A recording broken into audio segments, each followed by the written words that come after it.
오늘 강연해 주실 한수산 선생님은 어제 일제강제동원 조선인 피해자들 이야기를 다룬 소설 군항도를 출간하시고 기자 간담회를 가지셨습니다. 이 책은 2003년 까마귀란 제목으로 발표했던 5권짜리 소설을 새로 쓰시다시피 한 작품입니다.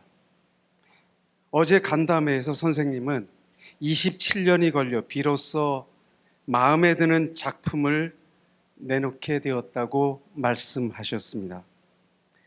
선생님께서는 1998년부터 2008년까지 순교라는 주제를 가지고 매월 전국의 가톨릭 순교 성지를 찾아다니셨습니다. 그 기록은 순교자의 길을 따라란 제목의 3권의 책으로 이미 출간된 바 있습니다. 선생님께서는 예수를 믿는다는 이유 하나만으로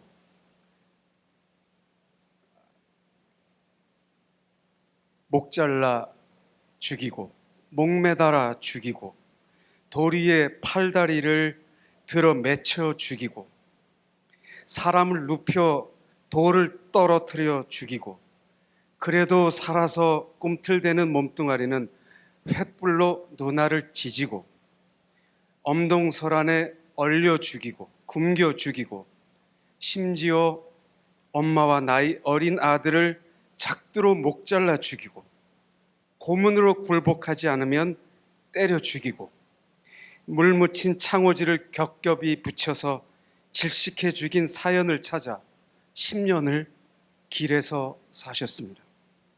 선생님은 1981년 소위 한수산 필화 사건으로 보안사에 끌려가서 삶과 죽음을 넘나드는 혹독한 고문을 당했던 고문 피해자이십니다.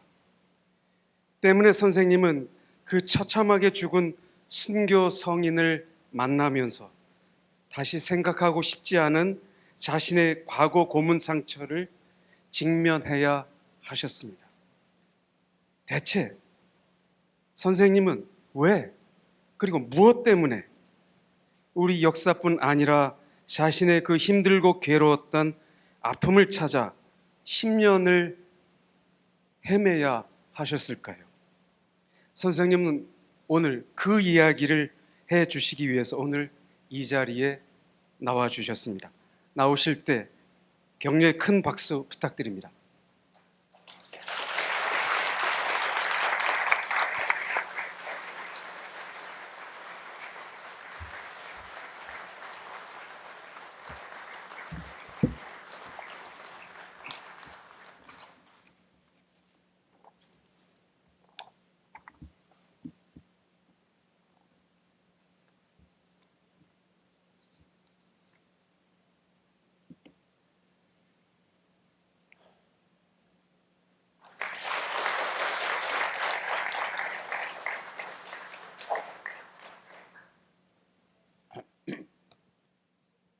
안 써도 들릴 것 같긴 한데 그냥 쓰겠습니다.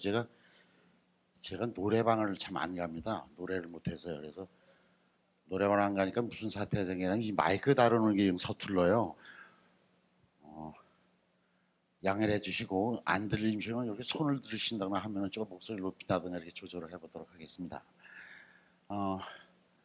말씀드리기 전에 먼저 혹시 카톨릭 신자나 카톨릭 쪽에서 오신 분 계신가요? 두 분밖에 안 계신가요? 다행입니다. 예. 오늘 제가 카톨릭 신자로서 저희 카톨릭 안에서 얼마나 신교자에 대한 관리라고 감히 말씀드린다면 그분들을 얼마나 잘못하고 있는가를 아주 호되게 실컷 이 다른 분들에게 좀 얘기를 하려고 흉을 보려고 작정을 하고 나왔는데 그래도 다행히 두 분밖에 안 계셔서 좀 전에 참 아주 제가 다 감동할 정도로 그 좋은 제 소개를 말씀해 주셔서 종이에 적으셨으면 제가 좀 받아갈까 싶을 정도의 좋은 말씀을 해주셨습니다. 네. 말씀에도 나왔습니다만 어쩌다가 참 이 짓을 하는지 저도 모르겠다는 한탄을 하면서 10여 년을 그 순교자를 찾아다녔고 또 좀 전에 말씀하셨던 그 책 한국 징용으로 끌려가서 그 지하 해저입니다. 해저 700m까지 내려가는 지금처럼 엘리베이터가 있던 시절이 아니라 통이 아닌 이렇게 쇠망 같은 데 타고 700m 쫙 내려갑니다. 초속 7m를 내려가는 걸로 쭉 내려가서 거기서 12시간 노동을 하다가 들어가서부터 12시간에 준비하는 12시간에 들어가지도 않아요. 하다가 올라와서 하루 12시간이니까 잠자고 내려가서 일하는 것밖에 없어요. 그런데 먹었다는 것이 겨우 무슨 비지나 콩비지 같은데 잡곡 섞은 거에다 아주 짠 정어리 조짐으로 땀을 많이 흘리니까 이제 염분 섭취를 하면서 살다가 거기서 어렵게 탈출을 해서 나가사키로 나옵니다만 9월 8일 날 8월 9일 날 떨어지는 두 번째 원자폭탄을 맞고 사라져가는 한국인 희생자들의 얘기를 그건 또 어쩌자고 27년째 매달려가지고 어제 책을 냈습니다.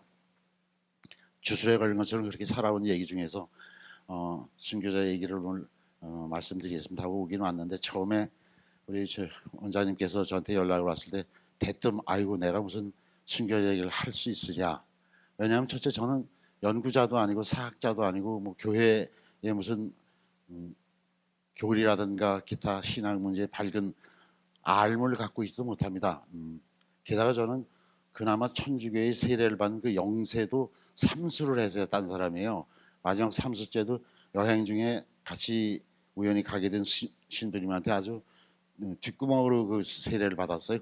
그조차도 그런 열등생이 무슨 여러 가지 훌륭한 문제 얘기를 하랴 싶었는데 그래도 좀 하라고 얘기를 하셔서 제가 그렇다면 체험에서 나오는 순교자를 찾아내는 10년의 체험에서 나오는 순교자 상이랄까 한국 순교자들의 어떤 특징이랄까 이런 걸 말씀드릴 수 있을지 모르겠다 하고 그럼 그런 얘기라도 좋다면 가겠습니다 하고 얘기를 해놓고 나서부터 걱정이 뭔가 하면 한 두어 마디 하면 더 할 게 없을 것 같아요. 왜냐하면 제가 순교자를 10년 넘게 찾아다니면서 제가 어떤 강가, 어떤 산기슭 또는 어떤 그 고개를 넘어가던 길에서 바닷가에서 그 순교자의 성지 또는 순교자의 자리를 찾아내는 동안에 끊임없이 저도 물었죠.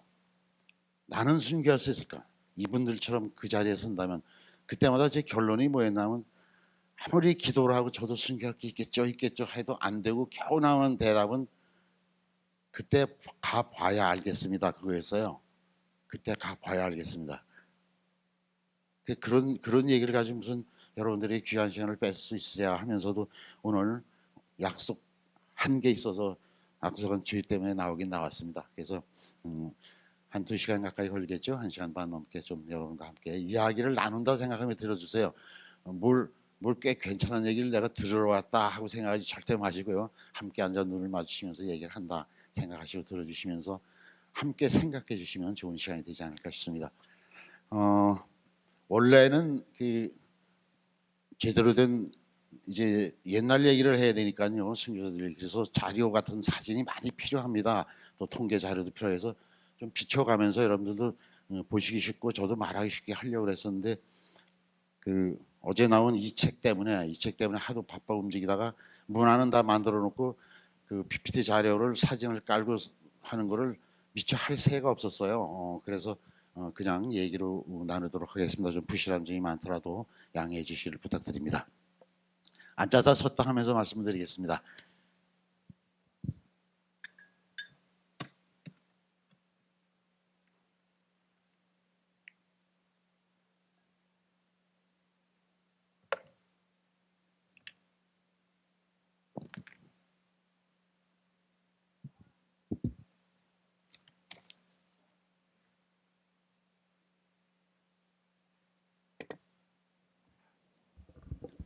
몇 년 전에 여기를 와서 아마 제가 그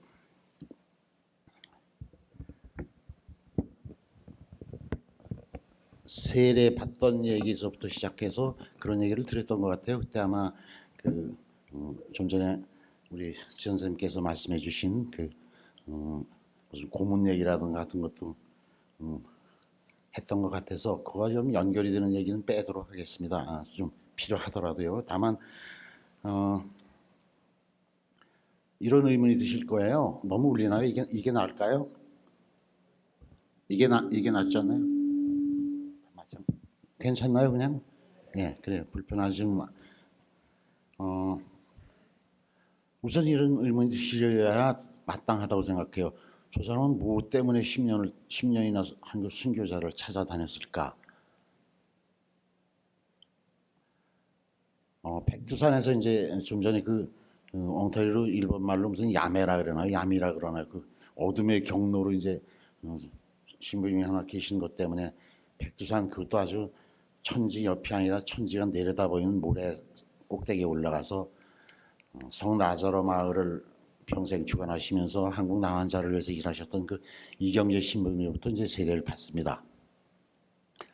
세례를 받을 때 그 전날이었으면 세례받기 전날 백두산에 막 도착을 했는데 그 신부님이 내일 세례를 주겠다 하시면서 하시는 말씀이 그 천주교 신자는 그 세례명이라는 걸 갖지 않습니까? 본명이라고 그리 말하는 그걸 정했느냐고 물어요. 근데 여행 중에 부지부식간에 받는 세례라 그런 걸 준비할 게 없어 제가 한다는 말이 뭐 김대건 성인이나 정화상 성인이나 그런 걸로 세례명을 하겠습니다. 그랬더니만은 그때 신부님이 하신 말씀이 내일이 요한 크리소스토모라고 하는 그 주교 순교자 성인의 축일이다 하는 말씀하시면서 그분의 세례명을 받아서 당신 세례명으로 하라 그런 말씀을 하세요.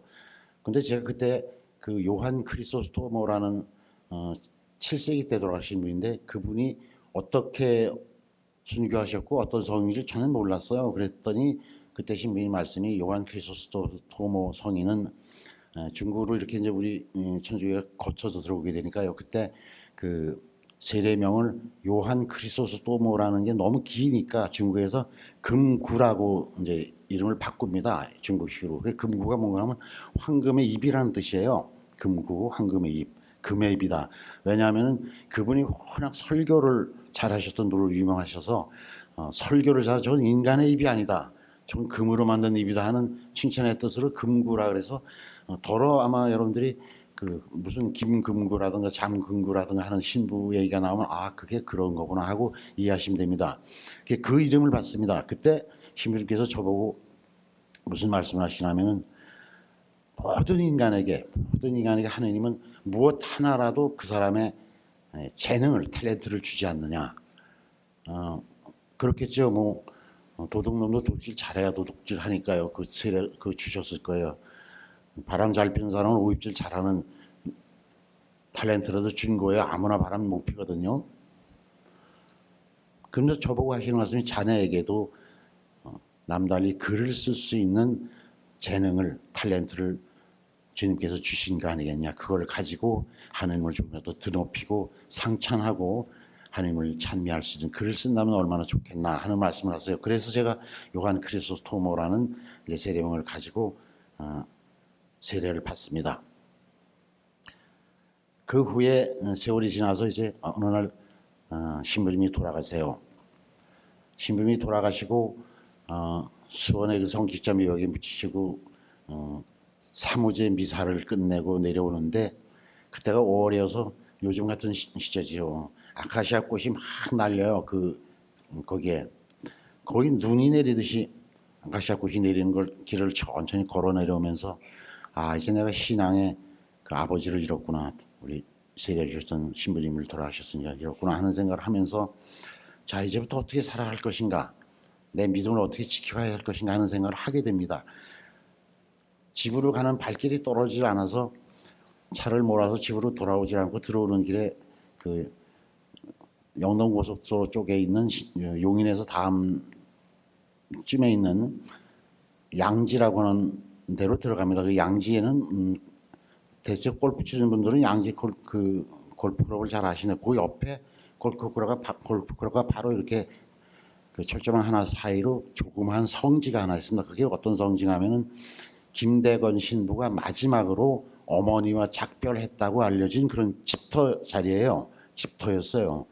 골베마실 성지라는 곳이 있는데 이제 거기를 찾아갑니다. 제가 거기를 찾아서 무du커니 혼자 앉아서 자 이제부터 믿음을 어떻게 경영해 갈 것인가를 걱정하다가 문득 그때 비로소 지금 좀 전에 말씀드린 그 백두산에서 신부님과 나눴던 생각이 떠올라요.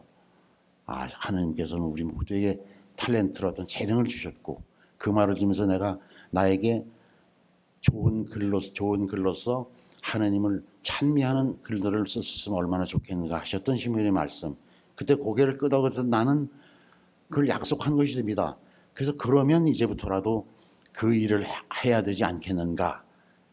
그럼 어떤 일을 해야 될 것이냐 생각할 때 하나님을 드높이고 찬미하는 그 작업에서 제가 할 수 있는 일이라는 건 그림을 그릴 수도 없고 노래를 지을 수도 없어요. 저는 알 수 있는 것이 글을 쓰는 거예요. 그래서 무슨 글을 쓸 수 있을까 생각할 때 사실 한국 천주교회는 자랑할 게 딱 하나밖에 없습니다. 그토록 수많은 순교자를 껴안고 있다는 이 자랑스러움입니다.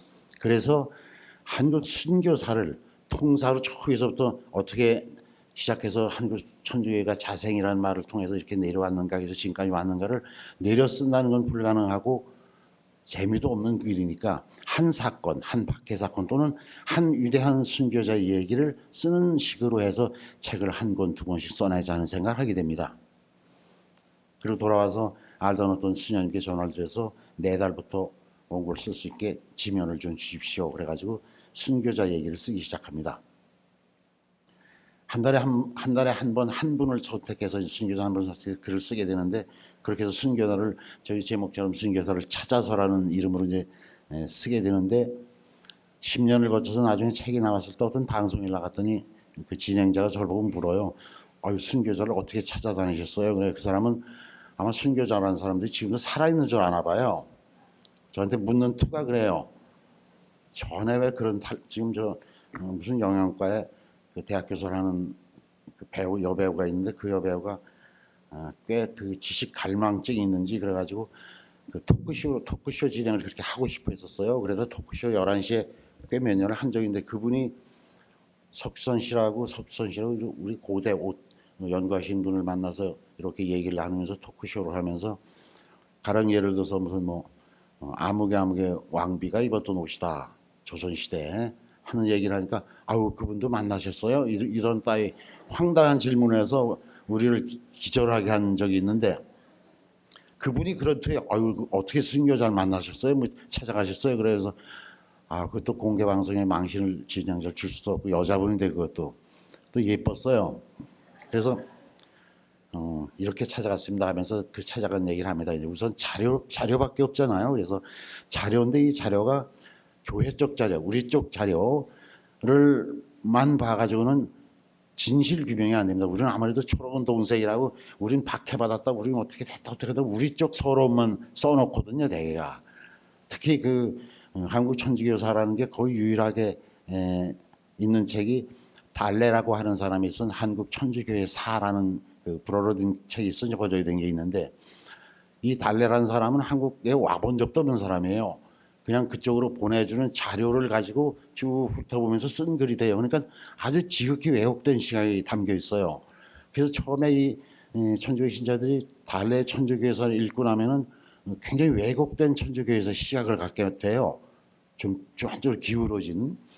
그래서 이제 그거를 비롯하여 천주교 쪽 책을 읽습니다. 그 다음에 두 번째로는 조선 왕조실록을 비롯한 저 반대편 쪽 사람들, 흔히 우리가 말할 때 순교를 일으킨 박해자들이 쓴 글, 박해자들이 쓴 논리가 또 있으니까 왜 이 사람들을 이렇게 죽였다 하는 그걸 또 함께 봐야 됩니다. 이제 그 두 개를 보면서 진실이 무엇인가를 생각해서 쓰게 되고요.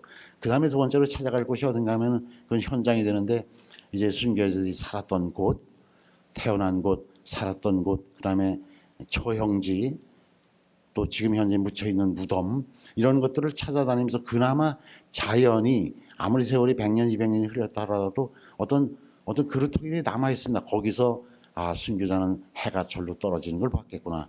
순교자는 이런 바람을 맞으면 사셨겠구나 하는 걸 느껴야 됩니다. 제가. 그래 글이 써지니까요.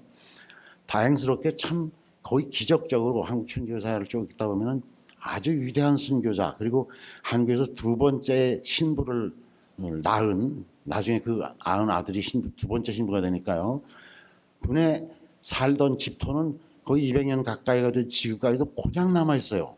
너무 신기하게 옆에는 집들이 들어섰는데 그 집 터만 아무것도 없이 지금 비어 있어요. 어떤 데 찾아가면 그 빈 터에 한 30마리, 40마리는 까만 염소가 오글오글하며 크고 있다거나 또 어떤 데는 무슨 그 개들이 거기서 문짓하고 있다거나 이런 자리인데 그냥 남아 있어요. 그럼 거기 가서 뉘엿뉘엿 지는 해를 바라보면서 아, 순교자 그분이 17살 때 여기서 뭘 했고 뭘 했으니까 이런 모습이었구나 하는 걸 가슴을 느끼게 됩니다. 이제 그런 세월이 한 해 한 해 가면서 10년이 지났던 거에서 우리나라 사람들이 왜 뭔가 이렇게 뭐 할 때 이렇게 좀 거룩한 걸 좋아해서 103위 순교 성인 그러니까 절 보고 그 잡지사의 원장 선생님께서 103번만 써달라 해서 제가 103회를 쓰고 이제 끝내게 됩니다. 그걸 통해서 이제 그 순교자의 어떤 조건이라든가 이런 것부터 공부를 하게 되는데 천주교에서는 순교라는 말도 씁니다만은 치명이라는 말을 안 씁니다. 치명. 한자로 명을 다한다 그런 뜻인데 그게 위주 치명이라는 주님을 위하여 주님을 위하여 목숨을 다했다 하는 위주 치명이라는 말을 줄인 치명이라는 말이 있어요. 그래서 어느 분은 몇 살에 몇 세에 치명하셨다 이런 말을 쓰는데 이제 그게 참 우리식 정서에는 참 맞지 않나 그런 생각을 합니다. 주님을 위해서 위주 치명이라는 말을 써서요. 먼저 이제 한국 천주교회는 그 순교자들을 기리는 그 순교자 성월이라는 게 있습니다. 그게 9월이에요. 9월달 내내 이제 순교자를 위한 기도, 뭐 순교자를 위한 무슨 강연회 이런 것도 열고 순교자를 찾아내는 행사도 많이 하게 되는데 그 이유는 소서문 성지에서 돌아가신 분이 제일 많은데 그 소서문 성지에서 돌아가신 분 중에 통계를 내보면 9월달에 거기 돌아가신 분이 또 특히 많아요. 그래서 이제 한국 천주교에서 9월을 순교자 성월이라 그러는데 이 9월달 순교자 성월이면 더러 어떤 본당에서 이제 그 성당에서 저를 이제 뭐라 그래서 순교자에 대한 얘기를 듣겠다고 이제 강연을 시킵니다. 그때 제가 꼭 묻는 게 있어요. 그래서 여러분들에게 그 말을 여쭙고 싶은데 가령 새벽 기도라는 게 있지 않습니까? 5시 집에 나가서 한 6시쯤 이제 예배 또 이제 우리 천주교에서 말하는 미사를 드리게 되는데 천주교는 이렇게 그 묵주가 있어가지고 로사령에서 이제 성문 이렇게 드리는 기도가 있는데 그걸 막 돌리면서 여자분이 운전하냐 보니까 이걸 돌리랴 운전하라 이러고 운전하다가 새벽에 미사를 드려 새벽 미사를 드려 밤 새벽에 운전을 하다가 보면 교통사고를 만나서 돌아가셨어요. 이게 순교일까요 아닐까요? 기도를 하다 돌아가셨어요. 예, 마음속으로는 생각이 드세요. 또 하나 그 실제 제 그 아는 분의 실제 아버지의 일인데 이 아버지가 그 아들인 제 친구의 말에 의하면 우리 아버지는 교회 종직이었다 할 정도로 그렇게 성당 일에 평생의 봉사생활로 이사를 가도 꼭 성당 옆집을 걷어서 다니던 그런 분이 계셨어요. 그런데 그쪽 성당에 저쪽 서울대 가는 쪽에 있는 어떤 성당인데 여름에 나무가 웃자라가지고 이제 가지가 막 무성하고 벌레들 끼고 이제 그러니까 그 나무를 자르러 장마철인데도 그걸 올라갔어요. 나무에 올라가서 그걸 자르다가 떨어져서 그만 일주일 만에 돌아가세요. 병원 실려갔다가. 요거 순교일까요 아닐까요? 아니겠죠. 예. 제가 분당 가서 이런 얘기를 하면은 저 뒤에 어떤 남자분이 딱 큰 소리로 그건 순교가 아니라 순직입니다. 그런 소리예요. 그래서 늘 웃곤 하는데요. 맞습니다. 바로 이런 것들은 아무리 기도를 하다가 죽었다라도 이건 순교라고 말하지 않죠. 순교는 누구에 의해서 죽음을 당해야 됩니다. 누구에 의해서.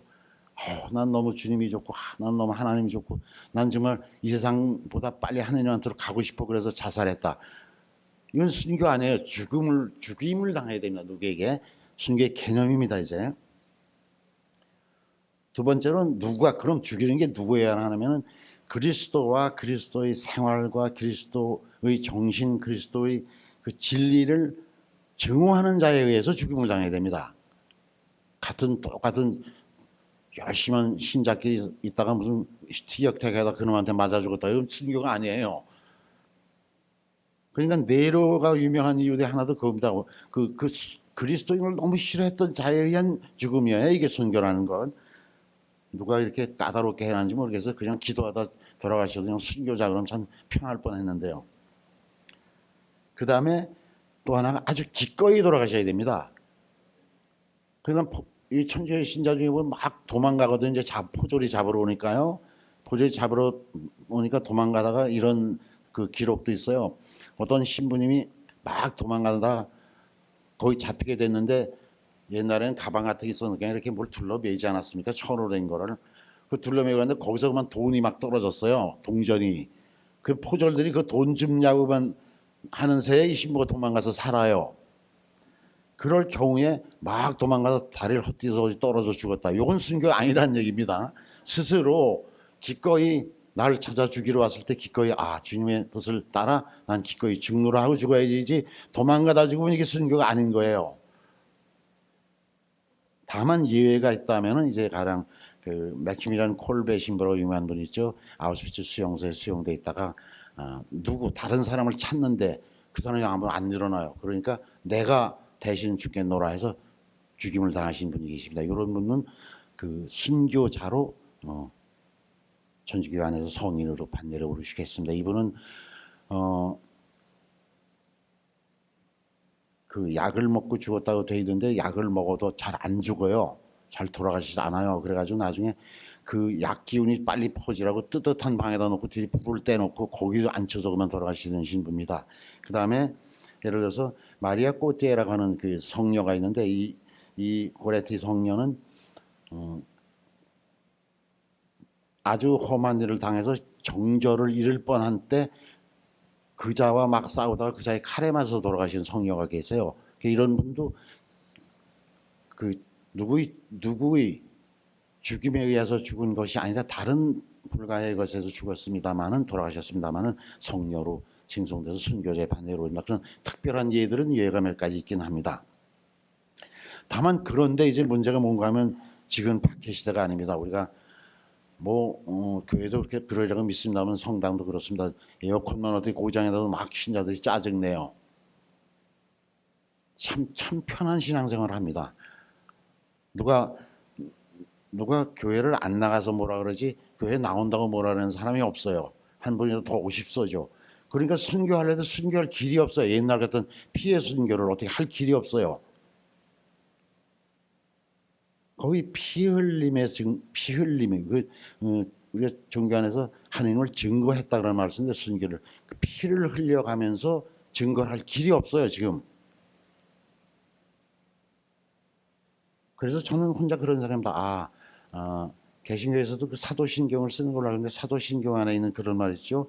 죄의 사함과 육신의 부활을 믿으며 내 죄를 사해 주실 것을 주님께서 해 주실 것을 믿고 그리고 내가 죽어서 그렇게 살았을 때 내 육신이 부활될 것을 믿으며 지금 이 땅을 산다. 이게 우리가 가야 할 순교의 길이 아닌가 싶어요. 지금은 죽는 게 순교가 아니라 사는 것을 어떻게 살아야 하는 것인가.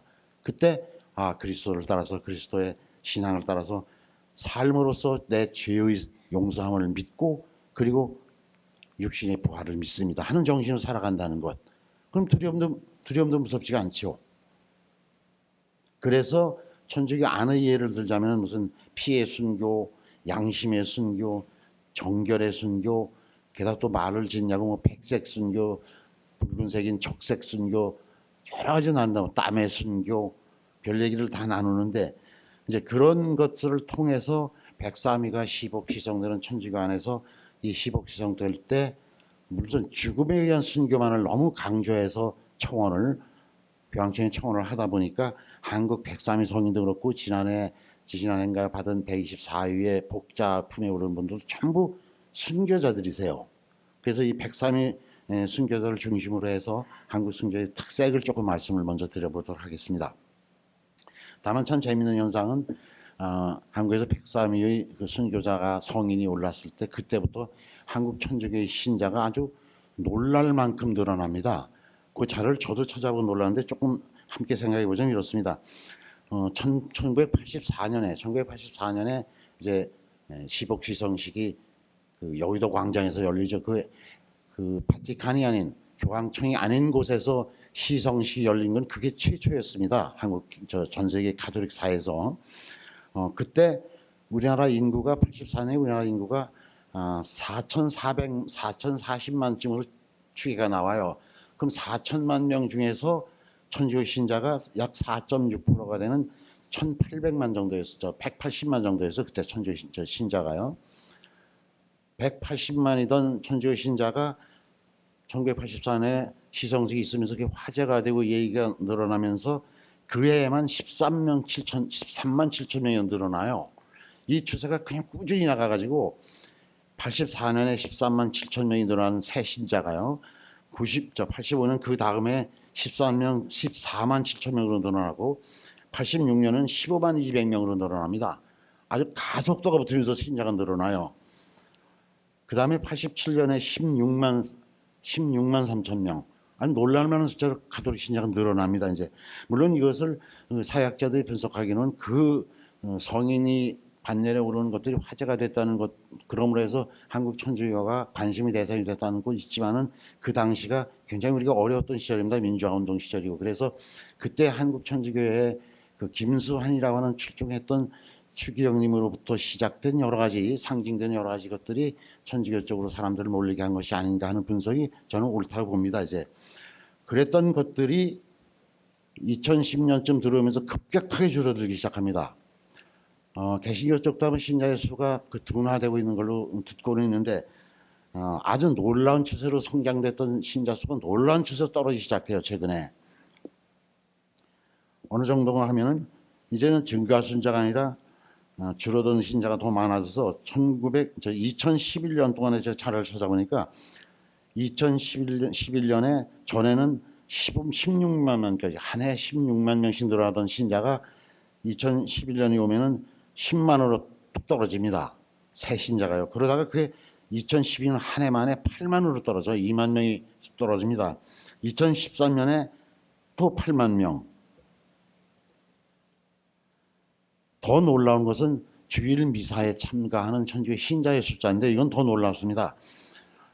주일 미사 참여하는 것이 2013년 몇 년 전만 해도 20% 떨어져. 그러니까 100명의 신자가 있다면 20명밖에 주일날 미사에 안 나오는 거예요. 5명에 1명만이 주일 미사에 나오는 정도로 신자 수가 떨어져 천주교가 가요. 그래서 지금 일부 교구에서는 10%대로 떨어지고 있는 교구도 있어요. 그러니까 100명이 있다면 신자 수가 등록된 신자 수가 100명인데 영세받고 한 신자 수가 100명인데 주일날 성당에 나오는 사람이 10명이라는 얘기가 되는 거예요. 10몇 명.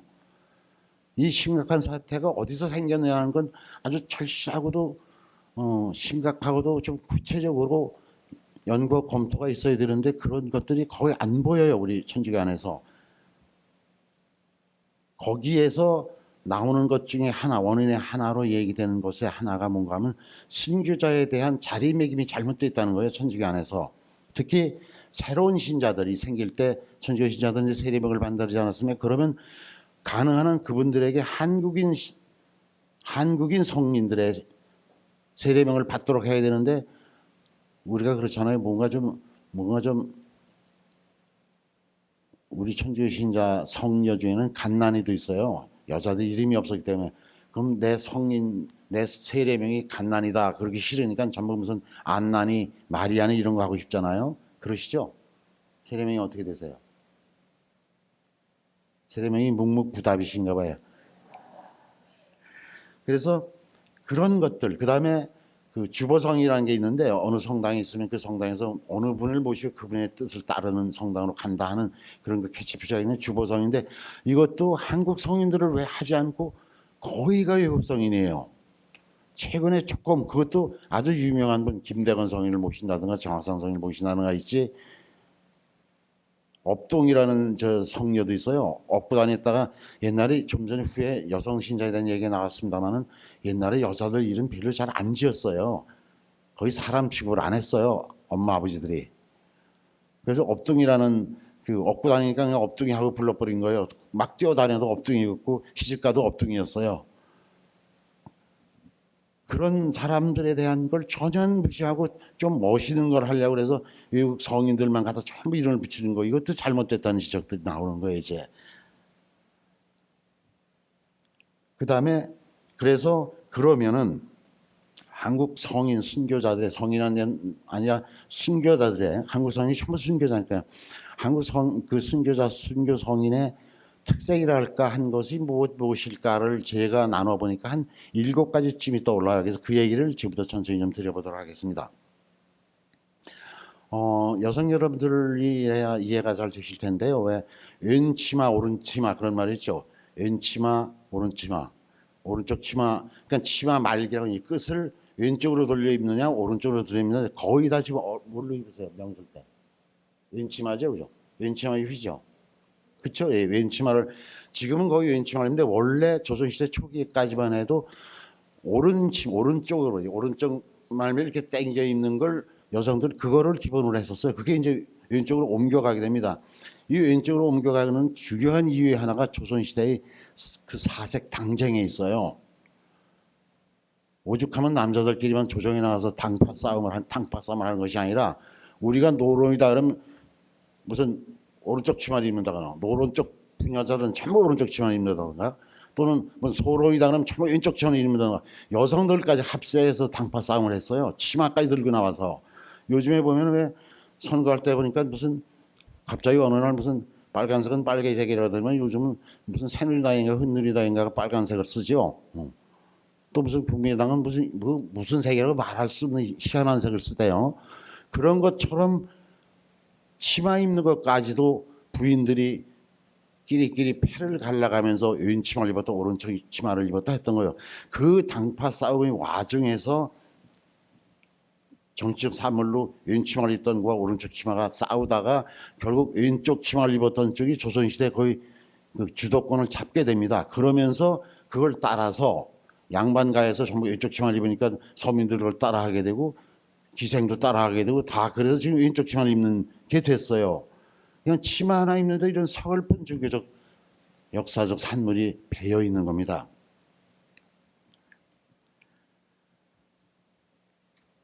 두 번째가 한국 천주교 순교자의 특징을 들자면은 이런 그 정치적 산물, 권력 투쟁의 산물이었다는 것. 그 다음에 권력의 어떤 휘둘림 속에 당해버립니다. 권력 싸움에 종교가 휘말려서 이용당했던 거예요. 가령 예를 들어서 우리가 천주교에서 4대 박해라 해서 신유박해, 1802년에 나타나는 신유박해, 그 다음에 1839년에 나오는 기해박해, 그 다음에 김대건 신부가 잡혀가는 걸로 해서 벌어지게 되는 병호박해, 그리고 이제 병인년, 병인양회라고 말씀드리는 그 서양 세력이 들어오려고 할 때 일어나게 되는 병인박해, 이게 4개를 이제 큰 박해로 봅니다. 천주교사에서는. 이 권력이, 이 박해가 일어날 때마다 천주교 신자를 이용해요. 그래서 수많은 천주교 신자들이 목숨을 잃습니다. 참 재밌는 것, 이게 재밌다고 말씀드리기 좀 죄송합니다만은 그 병인 박해의 경우 같은 경우에는 대원군이 이제 일으키는데 대원군이 병원박해를 일으켰을 때 그 선참 후계라는 걸 내려요. 선참 후계. 이게 뭔가 하면은 천주교 신자가 발견되면 무조건 먼저 죽이라는 게 참아라. 목을 자르라. 그 다음에 왜 죽였다 하는 걸 나중에 올려도 된다는 거예요. 그러니까 그냥 전국에서 무지막지한 사륙이 시작되는 거예요. 선참 후계, 이런 세상에 이런 율법이 어디 있겠어요. 그 다음에 아주 중요한 게 뭐가 있다 하면은 이게 참 한국 천주교사를 읽다 보면 아주 슬픈 건데 정부에서, 조선왕조 정부에서 어떤 식의 그 정책을 쓰라면 천주교 박해 포졸들이 이렇게 좀 밀어놔도 괜찮나요? 네. 포졸들이 천주교 신자를 이렇게 잡잖아요. 잡으면 이 사람의 모든 재산을 전부 포졸들이 갖도록 하는 상여금을 줍니다. 다 가져요.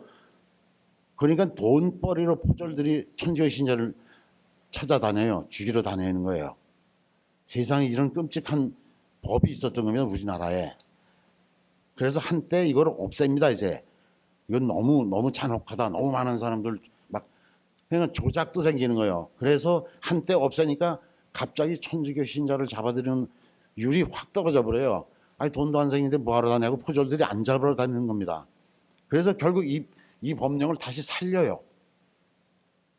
그래서 선참 후계나 또는 이런 식의 포졸들에 대한 상여금 제도 같은 것들이 무지막지하게 많은 그 천주교 신자 순교자들을 만들어내게 됩니다. 그 천주교 어떤 그 구체적인 성질을 가지고 말씀드릴 기회가 있을지 모르겠습니다만, 가령 예를 들어서 제일 많은 추측밖에 나오지 않는 그 순교자가 나온 곳이 바로 해미라고 하는 곳에 있는 그 아주 조그만 마을입니다. 읍 정도 되는 해미 성지인데, 그건 교황님이 오셨을 때도 거기를 찾아갔던 정도의 아주 천주교에서는 아주 대성지입니다. 여기에 가면은 그 여기에서 발굴을 할 때, 시신들을 발굴할 때 참 별게 다 나옵니다. 가령 예를 들어서 이렇게 뼈가, 시신이 발굴해 나가는데 이렇게 서 있는 뼈가 있어요. 사람이 죽으면 묻혔을 텐데 누웠을 때 이게 서 있어요. 그게 뭔가 하면 진둔벙이라고 하는 연못에다가 사람을 그냥 집어넣은 거예요. 생매장을 했다는 증거가 돼요. 생매장에서는 사람이 선체 죽어요. 누울 새가 없어요. 그 다음에 끌어안고 죽은 이 형상이, 유골의 형상, 이런 것들이 발굴이 됐어요. 바로 이런 것들. 그 다음에 좀 전에 말씀드렸던 그 선참 후기, 무조건 죽여라, 그 다음에 보고서 올려라 하는 것 때문에 해미 성지에서 무수한 무명 순교자, 이름을 알 수 없는 순교자가 나오는 겁니다. 유골이 이만큼 많이 나오는데 순교자 명부라고 나와 있는 건 요만큼밖에 없는 거예요. 세 번째로는 파리 의방전교회라는 곳에서 한국에 이제 쭉 가서 순교를 하십니다. 신부님들이 들어와서요, 초기에. 한국 천주교사의 그 좀 전에 말씀드린 4대 박해를 이해하기 위해서는 아주 간단합니다. 아주 쉽게 저는 그 우리 교우들한테 설명할 때 해주는데, 첫 번째, 외국 선교사는 신부든 누가 들어올 거 아니냐, 그걸 가지고 이해하면 참 쉽다. 첫 번째, 외국 서양의 신부가, 유럽에서 신부가 들어오기 전에 가까운 중국에서 사람이 들어왔을 거 아니냐, 선교사가. 그래서 제일 먼저 들어와서 돌아가시는 게 중국 선교사입니다. 중국 신부예요. 주문모라고 하는. 두 번째, 자, 중국 신부가 들어와서 죽었으니까 그 다음에 저쪽 서양 신부가 들어올 거 아니냐. 그래서 서양 신부가 들어와서 세 분이 한꺼번에 순교를 합니다. 이게 두 번째인 기회박해예요. 주교 한 분과 두 분의 신부가 들어와서 순교를 합니다. 이제 세 번째, 자, 중국인 신부 들어와서 순교했어요. 서양 신부 들어와서 순교했어요. 그럼 이제 한국 신부도 순교할 때가 됐죠. 그래서 김대건 신부가 순교를 합니다. 그렇게 이해하면 아주 쉬워져요, 한국 순교사가. 그 다음에 이제 성직자만 순교하는 게 아니라 그냥 때려 죽게 돼요. 그게 대원군이 일으킨 마지막 박해인 병인 박해. 아주 상당히 오랜 기간에 있던 박해가 있게 되는 겁니다. 이때는 그 선참 후계로 먼저 죽이고 게이를, 보고서를 올려라 하는 정부 정책 때문에 그 숫자가 얼마인지가 밝혀지지가 않아요. 그냥 숫자가 아주 상상할 수 없이 차이가 나는 거예요. 그 다음에 참 놀랍게도 파리 의방전교회라는 데서 프랑스 신부님들이 쭉 들어와서 꼭 무슨 뭐 할까요? 무슨 그런 게임이 있던데, 아이들 하는 거 보니까 쫙 가다가 팍팍팍 쓰러져 죽는 것처럼 신부님들이 들어오면 그냥 팍팍팍 쓰러져 죽습니다. 거의 무슨 아이들 하는 게임 보는 것 같아요. 들어오면 순교하세요. 들어오면 순교하시고, 파리 의방전교회 분들은. 그래서 저희들끼리 좀 생각 있는 사람, 생각 없는 사람이겠죠. 생각 있는 사람 앉아서 얘기를 할 때, 파리 의방전교회 신부들은 그 선교를 하러 들어온 게 아니라 순교를 하러 들어왔다, 우리가 우스갯소리로 그럽니다. 이 양반은 선교를 하러 들어온 사람들이야, 순교를 하러 들어온 사람들이야 하고 얘기를 하는데, 그럴 수밖에 없는 게 그런 것들입니다. 그 중에 한 분인 그 제일 먼저 주교로 임명돼서 한국에 들어오다가, 조선으로 들어오다가 조선까지 들어오지도 못하고 돌아가신 분이 브루게이라고 하는 초대 주교입니다. 이분의 일기나 편지가 남아 있어서 그걸 번역된 걸 읽어보면 참 재밌어요. 이분이 아주 참 훌륭하신 분이에요. 조선을 가야 되니까 조선의 풍습을 익혀야 되겠다 해가지고, 이분이 무슨 풍습을 익히냐면, 우리 한국 사람들 책상다리라고 하지 않습니까? 이게 서양 사람들은 굉장히 불편한 그 자세예요. 이 연습을 합니다. 아, 내가 조선에 가면 책상다리 해야 되니까 나도 책상다리 연습을 하자. 서양 사람이 그 긴 다리를 책상다리 하는 거 굉장히 어렵습니다. 이랬던 분이에요, 이 주교님이. 그 다음에 이 주교님이 들어오려 했더니, 천주교 안에서 교우끼리 싸우는 걸 보면 애들 장난하는 것보다 참 유치해요. 포르투갈에서 당시에 중국 선교를 책임지고 있었어요. 그러니까 파리 의방전교에서 신부가 지나가지도 못하게 해요. 마리아 이방 전교회 신부를 같은 천교 신부들인데 이쪽 신부가 폴투갈 신부가 그 프랑스 신부를 지나가질 못하게 해서 국경을 거쳐 들어오질 못하고 다른 곳을 이렇게 돌아 들어옵니다.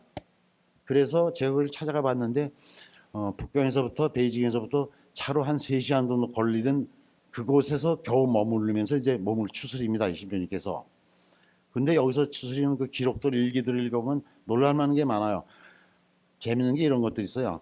한국 사람들, 조선 사람들 가만히 온 자료들을 읽어보고 이제 조선 사람을 친하려고 했더니 조선 사람들은 코를 푸는데 어떻게 푸냐면 손을 대고 이렇게 푸는 것도 귀찮고 옛날에 손수건 없었어요. 한국 사람들 손수건으로 코를 푸는 것도 아니고 어떻게 푸냐 하고 기록을 보니까 한국 사람들은 콧구멍 하나를 먹고 팽 하고 푼대요. 이렇게. 그래서 이 연습을 합니다. 이 주교님이 북경에서 300km 떨어진 그 대 앉아서 이런 거 책상다리 하는 연습, 코 푸는 연습 팽팽 하면서 이렇게 양쪽으로.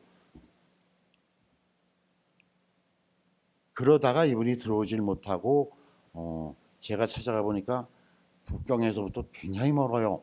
거의 캄캄한 새벽에 떠나서 캄캄한 밤이 될 때까지 어느 그 가까운 도시에 가서 잔 다음에 새벽같이 일어나서 한 4시간쯤을 차로 달려가야 들어가는 저 시골에 있는 작은 마을에서 거기에 그때 무슨 중국에 있는 천주교 신자들 그루터기가 있어서 거기서 순교를 하십니다.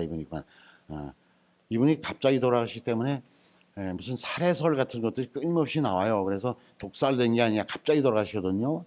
갑자기 돌아가신 게 아니냐 해서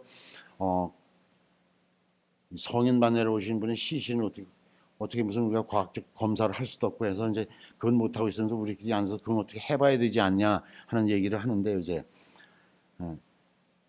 그렇게 프랑스 신분들이 팍팍팍팍 그냥 무슨 순교하러 오는 분들이 이분은 선교를 하러 오신 분들이 아니 오시면 그냥 1년도 안 돼서 석 달도 안 돼서 팍팍팍팍 돌아가십니다. 이게 한국 선교사의 아주 중요한 특징 중에 하나예요. 5번째로 얘기를 드리자면 여성 순교자들이에요. 지금이야 집안에서 다 여성분들의 파워가 뭐 보통이 아닙니다. 저도 이런 강연을 하러 나올 때는 밥을 3시간 전 이후에는 안 먹고 나오는데 밥 먹으면 졸리고 게으르고 싫잖아요. 다 귀찮아요. 그래서 좀 정신을 맑게 하려고 안 먹고 나오는데 마누라가 밥상을 딱 차리면서 눈을 한번 씹어넣고 그러니까 하소시 밥 먹고 나왔어요. 오늘도 그래서.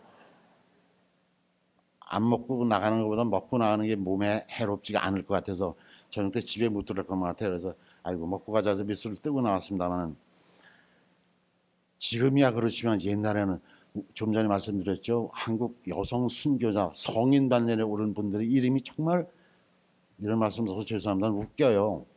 아주 우스운 이름들이 많아요. 다른 말씀을 드리자면 여성들이라는 것이 옛날에는 거의 사람 대접을 못 받았잖아요. 멀리 갈 것도 없습니다. 저희 집안 얘기를 해주면 저희 고모님들이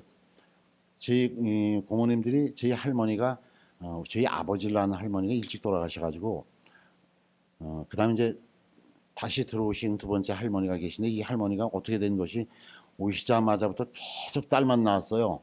그래서 고모가 7입니다. 제가. 그중에 일찍 돌아가신 분도 있어서 뭐 열이 넘는다 그래. 아들을 낳으러 계속 나셔가지고 그렇게 아들을 낳았는데 아들이 왜 안 나오는지 정말 모르겠어요.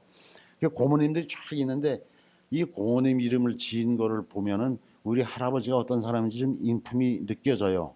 사람 이름이 아니에요 이게. 낳은 해 이름이에요. 예를 들어서 뭐 갑자년에 낳았다 그러면 갑생이에요. 갑자년에 낳았다 갑자 쓰고 생자 뭐요. 전부 생자 돌리면 고모들 갑생이. 뭐 을미년이나 뭐에 낳았다는 을생이. 그래서 생이 그러면 다 그냥 고모들이에요. 맨 마지막에 가서 저랑 같은 동갑인 고모가 있어요. 옛날 분들은 시어머니와 며느리를 같이 해놨어요. 저랑 동갑인 고모가 있는데 제가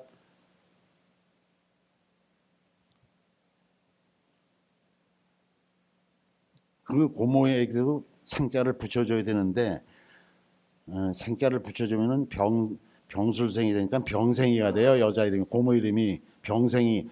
그건 아무래도 좀 이상했던가 봐요. 할아버지도 차마 병생이라는 못 져서 순생이라고 이름을 짓습니다. 잘 나왔다고 순생이. 이게 여자가 아니었어요. 사람이 아니었어요. 부모도 하는 짓이. 그래서 한국 천주교에 보면 성인들의 이름이 참, 이렇게 말씀드려서 참 위대한 성인을 이렇게 말씀드리면 죄송합니다. 참 웃기는 이름이 많아요. 그런데도 불구하고 한국 천주교에서 자랑하는 103위 성인 중에 반이 여성입니다. 반이. 얼마나 놀라운 일이에요. 사람 취급도 안 하고 애 낳으면 그냥 아무렇게나 이름 짓던 딸들인데 그 여성들이 어떻게 반을 차지하는 성인 반열에 오르게 순교를 했냐 이거예요. 참 대한민국 여성들 위대해요. 그런 걸 보면은.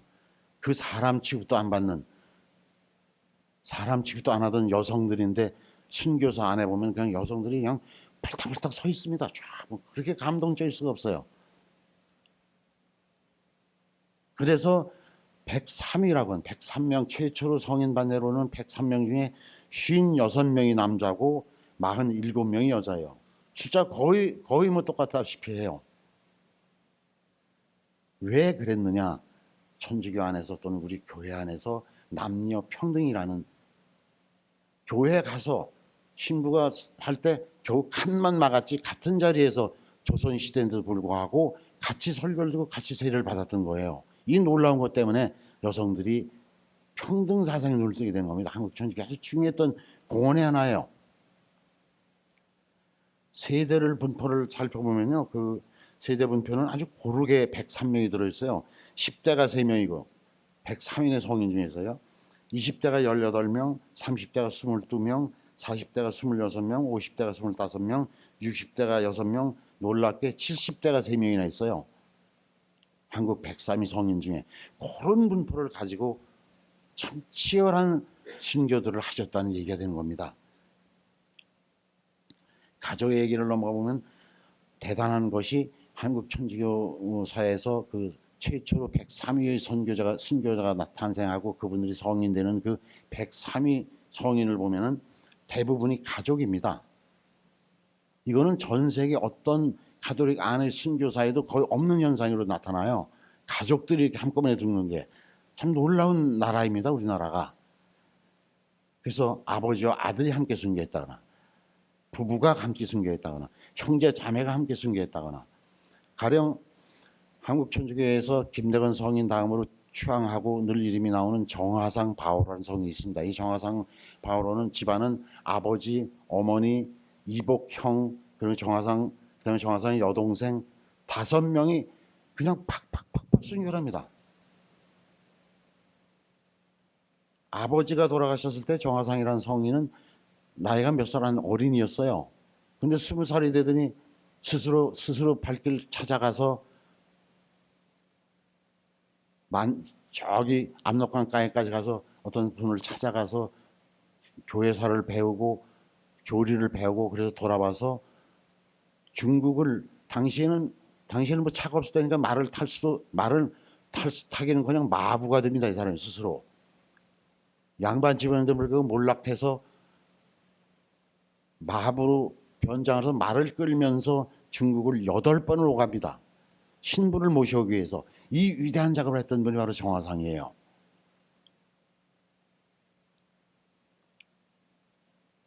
그런데 그분들 가족 5이 전부 약속이나 한 듯이 순교를 합니다. 이복 형까지 순교를 해서 늦게, 한국에 또 이복해서 좀 뒤에 뒤에 처져 있다가 지난번에 복자유예제 오릅니다. 그분까지도.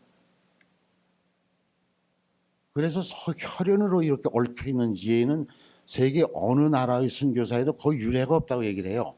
아버지, 아들이, 남편과 부인이.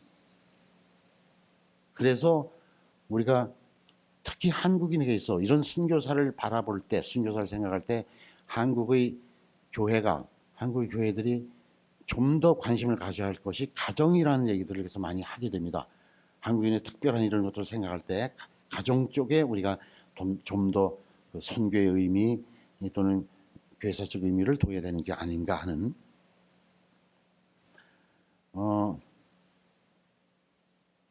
조금 더 얘기를 진행시켜 나가기 전에 한마디 뭘 좀 하고 나가자면은,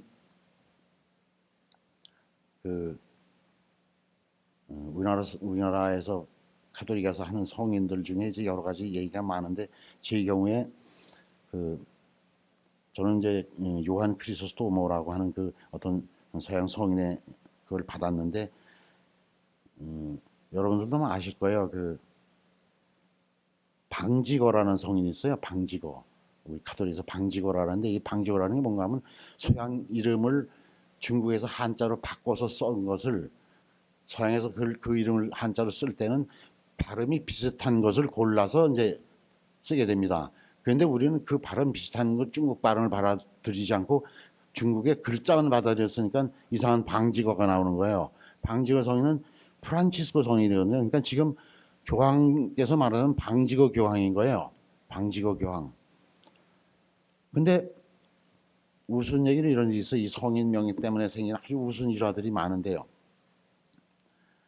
그 어떤 병원이 방지거 병원이라는 병원이 있어요. 그러니까 이건 성 프란시스코 병원이 되는 거예요. 제대로 얘기하면. 근데 이제 방지거라는 게 아주 오랫동안 가톨릭 안에서 쓰여졌던 세례명, 성인명이라 그분이 참 아주 대단한 가톨릭 신자여서 병원 이름을 방지거 병원 그랬어요. 근데 이 병원이 옆에 있던 사람들하고 무슨 이 땅 분할 때문에 문제가 생겨가지고 분쟁이 붙었어요. 그랬더니 옆집에서 뭐라고 붙였나 하면은 방지거 병원이니까 전호지 병원장이 방씨겠구나. 그래가지고 방씨 일가는 물러가라. 그렇게 현수막을 붙였어요.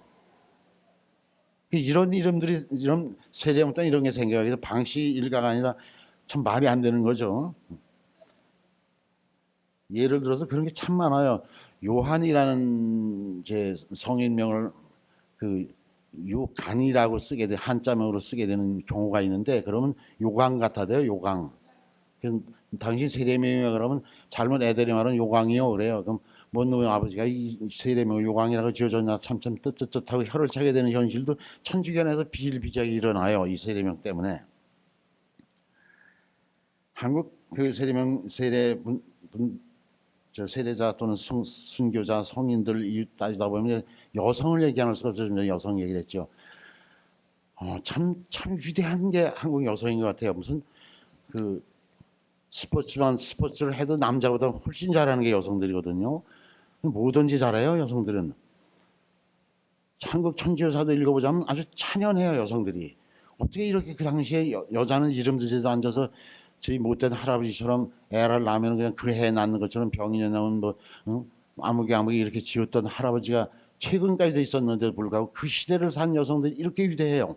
그래서 한국 천주교 여성사 특히 이 순교자를 얘기하러 들려면은 한국 여성을 얘기 안 할 수가 없어요. 그 특색 중에 이런 것들이 있어요. 47명의 순교 여성들에 보면은 갓난이라는 순교 성인이 있어요. 성인 이름인데 갓난이에요. 그러니까 성인 이름들 이렇게 천주교 신자서 세례를 받으면 이렇게 성인 이름을 세례명으로 받지 않습니까? 그런데 너 세례명이 뭐라면 갓난이요 이렇게 싫어서 그 세례명을 아무도 안 써요 잘. 근데 이름이 갓난이에요. 갓난이 뭐 여러분들 다 아시겠지만 그냥 아기가 나니까 이름도 안 짓고 딸애를 그냥 갓났으니까 갓난이라고 지어놓고 10살 20살에도 계속 갓난이가 돼버린 거예요. 그러다 이분이 천주교 믿다가 순교를 하세요. 성인이 되세요. 그 성인의 이 갓난이가 있어요.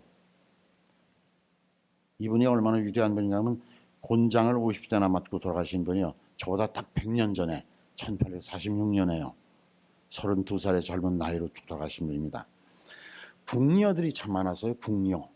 궁 하나 있더니 이 궁녀 중에서 여러분들이 드라마 같은 거 보다 보면 궁녀 중에 이제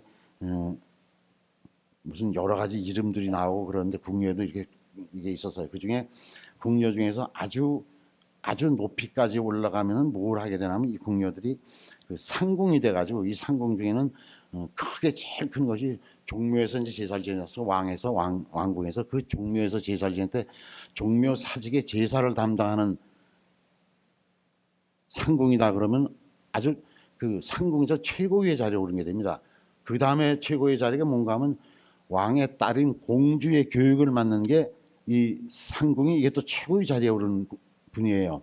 이 두 자리를 다 올랐던 궁녀가 계세요. 박희순 루치아라는 궁녀인데 이분이 천주교를 믿게 돼요. 그래가지고 궁녀가 한 번 되면 몸이 아프지 않은 병이 들지 않고 병이 들지 않는 한, 그리고 늙지 않는 한 궁에서 나올 수가 없어요. 그리고 궁에서 나와서도 아무 민가에서 살지 못합니다.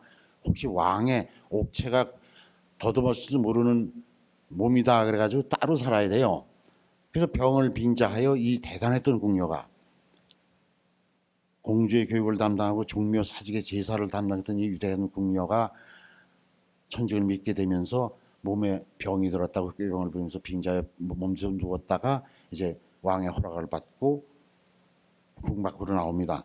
이 궁 밖으로 나와서 이분이 살게 되는데, 이분이 얼마나 위대한 사람인가 하면 15살에 순조 임금의 눈에 띄어서 순조 임금이 반해가지고 따라다니면서 나하고 살자. 이건 궁녀가, 여러분 장희빈이라는 드라마 많이 보시잖아요. 궁녀로서 왕의 총애를 받아가지고 왕의 부인까지 되는 대단한 여자예요. 그랬다가 결국 형벌을 맞고 그야말로 험한 일생을 사는 분인데, 그렇게 왕이 쫓아다니는데 불구하고 이거를 물리쳤던 분이에요. 이분이. 그랬던 분이 순교를 합니다. 이런 위대한 여자들이 있어요. 아주 놀라울 정도예요. 보면은. 그 다음에 당시에는 수도회가 없으니까 수녀가 될 길이 없어요. 근데 동정녀로 살고 싶어요. 결혼하고 싶지 않아요. 그런 사람들이 집을 나가서, 그 당시에 이렇게 수녀원이 없을 시절이니까 어떤 빈집 같은 거에서 그런 뜻을 가진 분들이 모여 살게 하는 집들이 더러 있었어요. 천주교회 안에. 그래서 거기를 들어가기 위해서 집을 나가야 되니까요. 그래서 미친 사람 흉내를 낸다든가 무슨 닭 잡은 피를 갖고 막 몸에다 뿌려가지고 뭐에 물린 사람 흉내를 낸다든가 하면서 집을 나가서 거길 들어갑니다. 여성들이. 어떻게 이렇게 대단할 수 있나 싶은 놀라운 것들이 보여요. 그 중에 이제 김효임이나 김효주라는 성녀가 된 두 분이 있는데, 포졸들이 이 천주교를 믿는다고 잡아갔어요. 잡아가갖고 두 처녀였습니다. 형제 자매인데 어떤 못된 짓가나 하면 두 여자를, 처녀예요. 두 여자 자매를 발가벗겨서 남자 옥에다 집어넣어요. 그런데 그야말로 참 하느님께서 보호하셨는지 그 흉악한 도둑놈들이 남자 감옥에서 여자 두 형제를 범하질 않아요. 그래서 결국 목 잘려 죽으면서 성녀가 된 두 형제분도 계십니다. 이렇게 여자들이 위대할 수가 없어요. 동정부부라는 게 또 있어요. 특이하게 결혼을 했지만은 성생활을 가지지 않고 우리가 하나님께서 주신 그 오롯한 몸으로 살자 하는 생각에서, 당시에 수도원이 없으니까 이제 이런 것들이 생겨난 거예요. 그걸 여자들이 먼저 얘기를 해. 남자에. 그런 그 중에 그 뜻에 따르겠다는 남자가 있어서 두 분이 동정부부로 산 분들이, 위대한 분들이, 성녀의 반대로 온 분들이 두 부부가 계세요. 하나는 굉장히 양반집 부부였어요. 그래서 이분들이 그 초남이라고 전주 쪽에서 조금 차 타고 조금 나가면 있는 초남의 성지인데, 이분이 이순희 유중철이라고는 두 남녀입니다. 젊은 분들이 결혼해가지고 그 부부 관계를 갖지 않으면서 기도하면서 함께 같은 방에서 자긴 자야 돼요. 흉내내면 이상한 소리 소문나서 큰일 나니까요. 그렇게 살면서 살다 돌아가신 분이 있고, 또 저기 그 경기도 양근 쪽에 그 양평 쪽에 가다 보면 있는 성지가 하나 있는데, 거기에서 모시는 성지 중에는 그 권천예라고 하는 분과 조숙이라는 분이 결혼했지만 함께 삽니다. 부인께서 이것도 우리 부부관계를 갖지 않고 깨끗한 몸으로 살다가 살아갑시다 하는 걸 가지고 남자 글쎄 따라서요. 그렇게 해서 나오게 되는 분들이 계세요. 아주 위대한 여자들이 있습니다. 이렇게. 그렇게 해서 맞게 되는 것이 한국 천주교의 4대 박해라는 얘기는 좀 전에 들었습니다. 이 4대 박해를 통해서 신유 박해라는 게 그 천주교 신자를 박해하는 걸 빙자하여 천주교 신자들 또는 천주교 쪽에 대해서 좀 더 유화적인 눈을 가졌던 정파를 공격하는 거예요. 그렇게 해서 남인 시파가 아주 작살이 나게 당하는 것이 바로 이 신유박해 1802년에 일어나는 거고, 이때 나온 것이 오가 작통법이 있었어요. 다섯 집끼리 이렇게 그룹을 만듭니다. 오가 다섯 집을. 그래서 그 안에 서로 천주교 신자가 있는지, 천주교 신자가 들락거리는 건 없는지 서로 감시하게 하는 조직을 만들어 봤어요. 다섯 집 전국을. 그렇게 해서 천주교 박해가 시작된 것이 있습니다. 이때가 아주 위대한 분들이 많이 돌아가신데 바로 그 정약종이라는 정화상의 아버지 돌아가시게 되고, 그다음에 최초로 중국까지 가서 스스로 그 영세를 받게 되는 이승훈, 한국 최초의 세례자인 이승훈도 이때 이제 순교를 하게 되고요. 그다음에 여러분들이 잘 아시는 그 정약용의 여러 형제들이 전부 그 유배를 당하게 되고 이제 그렇게 됩니다. 그게 바로 이 첫 번째 박해입니다. 이때 처형된 사람이 약 100여 명이고 유배된 사람들 어디로 멀리 유배된 사람들이 한 400명, 이 정도로 이미 벌써 1800년대 초에 이처럼 많이 뿌리 깊이 있었다는 증거가 되는 거죠. 이제 1839년, 그로부터 한 30년쯤 지나서 일어나는 게 이제 기해년이 나서 천주교에서 기해박해는, 이 기해박해 때 또 늘 왕이 어렸어요. 두 번 다 박해 때 왕이 12살, 두 번째 박해 때는 왕이 8살에 왕에 올라요. 8살짜리가 뭘 알겠어요. 그러면은 수렴 청정이라서 왕을 앉혀놓고 뒤에 발을 걸어놓고 그 발 뒤에 왕가에서 제일 어른이 앉아서 이제 대신, 왕 대신 정치를 하게 됩니다. 이때 뒤에 하는 것들이 대체로 옛날에 여자들이 이렇게 오래 살았어요. 왕이 다 죽고 나면, 그러면 그 8살짜리 또는 10살짜리 왕이 된 사람의 증조하라 할머니라든가 할머니들이 뒤에 앉아서 정치를 하면서, 이때도 또 두 번째도 천주교 박해를 시작해서 이때 바로 한국 천주교 103위 성인에서 두 번째로 얘기되는 그 정화상이라는 성인이 이때 이제 순교를 하게 됩니다. 이때 순교한 기록들을 보면은 그 배교를 하고 석방한 사람이 48명이고 옥사가 1명이고 사형, 목이 잘린 사람이 118명인데, 이게 이제 그 왕조 실록에 적히는 기록에 의하면 118명이 되는 사람이 목이 잘려 죽습니다. 그런데 그 기해일기라는 걸 쓴 그 민간이 쓴 기록에 의하면은 참수가 54명에 병사가 61명이 뭐 교수형까지 해서 이 숫자를 훨씬 뛰어넘는 숫자가 박해를 당합니다. 세 번째가 병호 박해인데, 이따가 소위 한국 천주교에서 추앙하는 김대건 신부가 들어와서 이제 김대건 신부가 우리 천주교 안에서는 그 뒷얘기로 양반 행세를 하다고만 죽었다 그런 얘기를 하는데, 중국교에서 온 그 천주교 신자들하고 무슨 연락을 하기 위해서 인천 앞바다 쪽으로 배를 타고 나갔다가 뭘 서류를 전해주고 돌아오는 길에 포졸들의 요즘 말로 하면서 검문 검색을 받게 되는데, 그때 양복적으로 입고 갓을 쓰고 두루마기를 제대로 차려 입었던 김대건 신부께서 호령을 하면서 감히 양반의 뭐로 배를 수색하다니 하는 바람에 이 포졸이 화가 나서 너는 뭐냐, 너도 뭐냐 하고 그 보따리를 풀다 보면 거기서 성물들이 나오고 성서가 나오게 돼서 잡혀가서 죽게 되는 게 바로 김대건 신부의 그 병호 박해입니다. 병호 박해 때는 김대건 신부를 찬찬히 신문을 하다 보니까 너무 의례 문물을 잘 알고 학식이 뛰어나고 라틴어와 뭐 몇 개국을 하고 하니까 너무 놀라서 이 사람을 좀 살려주려고 그럽니다.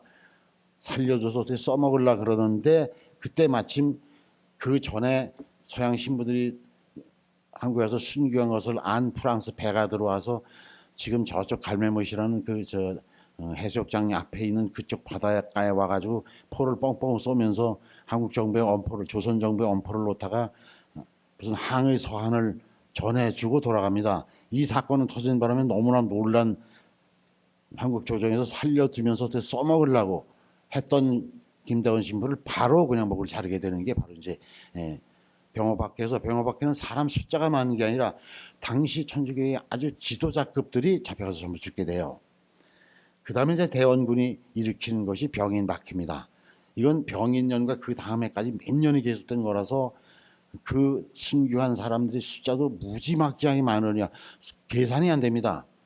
연이와 그 횟수도 굉장히 오랫동안 계속되는 게 이 대원군이 일으킨 병인 박해입니다. 이 네 개의 박해가 천주교 안에서는 4대 박해라 해서 얘기를 깊이 있게 나누고 있습니다. 병인 박해 때 선참후계라는 게 있어 먼저 목을 치고 나중에 보고서를 올려라 하는 것 때문에 그렇게 많은 순교자들이 생겨났고, 그 다음에 좀 전에 얘기했던 것처럼 순교자들을 사람을 잡아다 순교를 시키고 죽였을 때 그 사유 재산들을 전부 포졸들이 나눠 가질 수 있게 하는 것 때문에 더 많은 아주 무자비한 사륙이, 거의 사륙이라고 말해야 될 것들이 이루어지게 됩니다. 이제 여기서 이제 말씀드리고 넘어가고 싶은 것이 그렇게 된 이 순교자들을 어떻게 한국 천주에서 관리하고 있느냐. 관리라는 표현이 좀 적절치 않다고 생각하면서 그래야 좀 더 실감이 나는데 이 관리하는 것들이 바로 이제 순교 성지가 됩니다. 한국 천주교의 순교 성지인데 그래서 순교 성지는 사실 그 순교자라고 할 때의 분류라든가 순교 성지를 어떤 것을 성지라고 해야 될 때 것과는 좀 한국 순교 성지가 서양에서 하는 잣대와는 좀 다른 잣대로 만들어졌습니다. 그래서 직접 순교자들의 관계되는 곳으로 순교자가 태어난 곳도 한국 천주교에서 성지화시켰어요. 살았던 곳, 그 다음에 한국 천주교 순교자들이 살았던 교우촌이라고 흔히 말하는데 이 교우촌이 특색들이 있습니다. 밑에서 이게 산꼭대기인데 이 밑에서 올라오는 산꼭대기가 아주 가파라서 올라오는 길은 가파라서 위에서 저 선교 신자들이 살다가 잡으러 오는 포졸들이 보이기 좋게 아주 높은 곳에 있어요. 오늘 한국 순교 성지가 그렇습니다. 그리고 뒤로 도망가긴 좋게 평평한 곳이어야 돼요. 뒤는. 순교 성지 중요한 순교자들이 살았던 성지가 전부 이렇게 올라가는 길이 가파르고 뒤에서부터는 평지로 되어 있는 특색을 가지고 있어요. 그게 무슨 베론 성지라든가 베트 성지라든가 다 한국 천주교에서 말하는 성지가 좀 그런 지형을 가지고 있어요.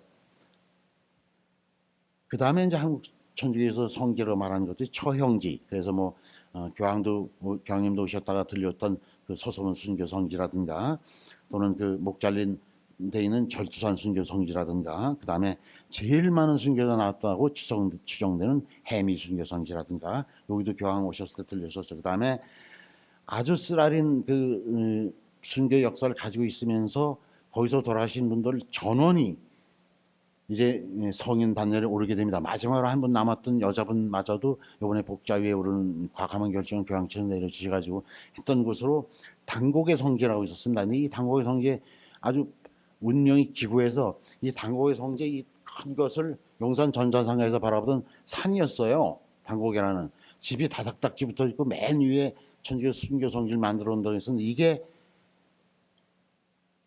그쪽에 도시 재개발 사업에 의해서 이 자체가 없어져 버렸어요. 그게 지금 평탄한 무슨 신계 신시가지인가 뭐가 돼 있어요. 이런 곳들이 성지화되면서 그 한국 순교 성지라고 이제 얘기가 되는 겁니다.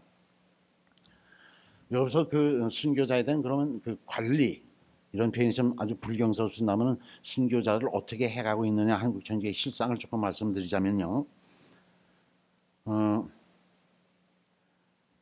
처형지라든가 묻힌 곳 같은 건 순교 성지가 돼서 이제 처형지로는 서소문 성지라든가 절주한 성지라든가 갈매모 성지라든가 해미 당곡이 좀 전에 말씀드린 그런 곳이고 이제 살았던 곳 좀 전에 말씀드린 그런 그 유명한 곳들이 생겨나게 되는데 참 문제가 뭔가 하면 첫째가 그 한국 순교 성지가 가꾸지를 않아요. 이 한국 천주교의 아주 중요한 문제점이 하나입니다. 그 어떤 학자들은 한국 최초의 천주교 순교자를 이산화를 해야 된다고 우기는 그 학자들도 있긴 있어요. 그런 분 중에 하나가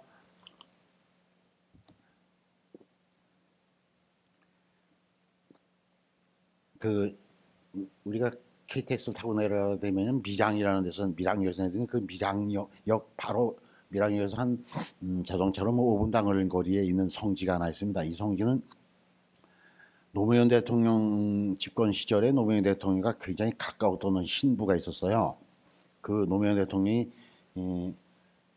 세례는 받았지만 성당에는 도대체 잘 안 나가던 사람인데 이 사람이 잘 알던 부산 신부가 있는데 이 신부를 그 노무현 대통령이 늘 아버지 내 아버지라고 그러면서 얘기했던 가까운 신부가 있으니까 노무현 정부 시절에 이 신부님에게 뭘 좀 도와드릴 게 뭐 있을까요? 그래가지고 부산 쪽에 있는 한 성지가 밀양에 있는 어떤 무덤 하나가 갑자기 어마어마한 성지로 둔가를 합니다. 정치적 힘에 의해서 대한민국의 성지라고 하는 곳에 있는 여러 가지 그 14초라는 게 있잖아요. 천주교에는 그래서 14초를 1초, 2초, 3초 이렇게 돌면서 이제 그 순교하는 단계를 따라서 그 14초를 걸어가면서 마지막에 순교하는 데를 가면서 기도를 하게 되는데 이 14초를 얼마나 어마어마한 돌을 갖다가 만들었는지요. 저는 거기를 갈 때마다 그 돌 굴러내려면 그냥 딸려 죽을까 봐 겁이 나서 부들부들 떨며 거기 성지를 가야 될 정도로 어마어마하게 큰 돌을 갖다 옮겨놔요. 현세의 권력이 그렇게 위대한 겁니다. 대통령하고 친하다고 그 시민님께서 어떻게 수섬수섬해가지고 거의 이 제일 작은 게 아마 이 화면에 한 2배쯤 되게 제일 작은 게 그런 돌들이 비탈에 서 있으니 가서 기도를 하려도 가슴이 두근두근해요. 이거 부실공사를 불러내리거나 어떤 요새 여름철 산사태나 나면 난 이거 그냥 기도하다 죽네 싶어서 기도하다 죽는다고 순교라 그러지 않을 텐데 어쩌나 싶게 그런 성지들을 만들어 놔요.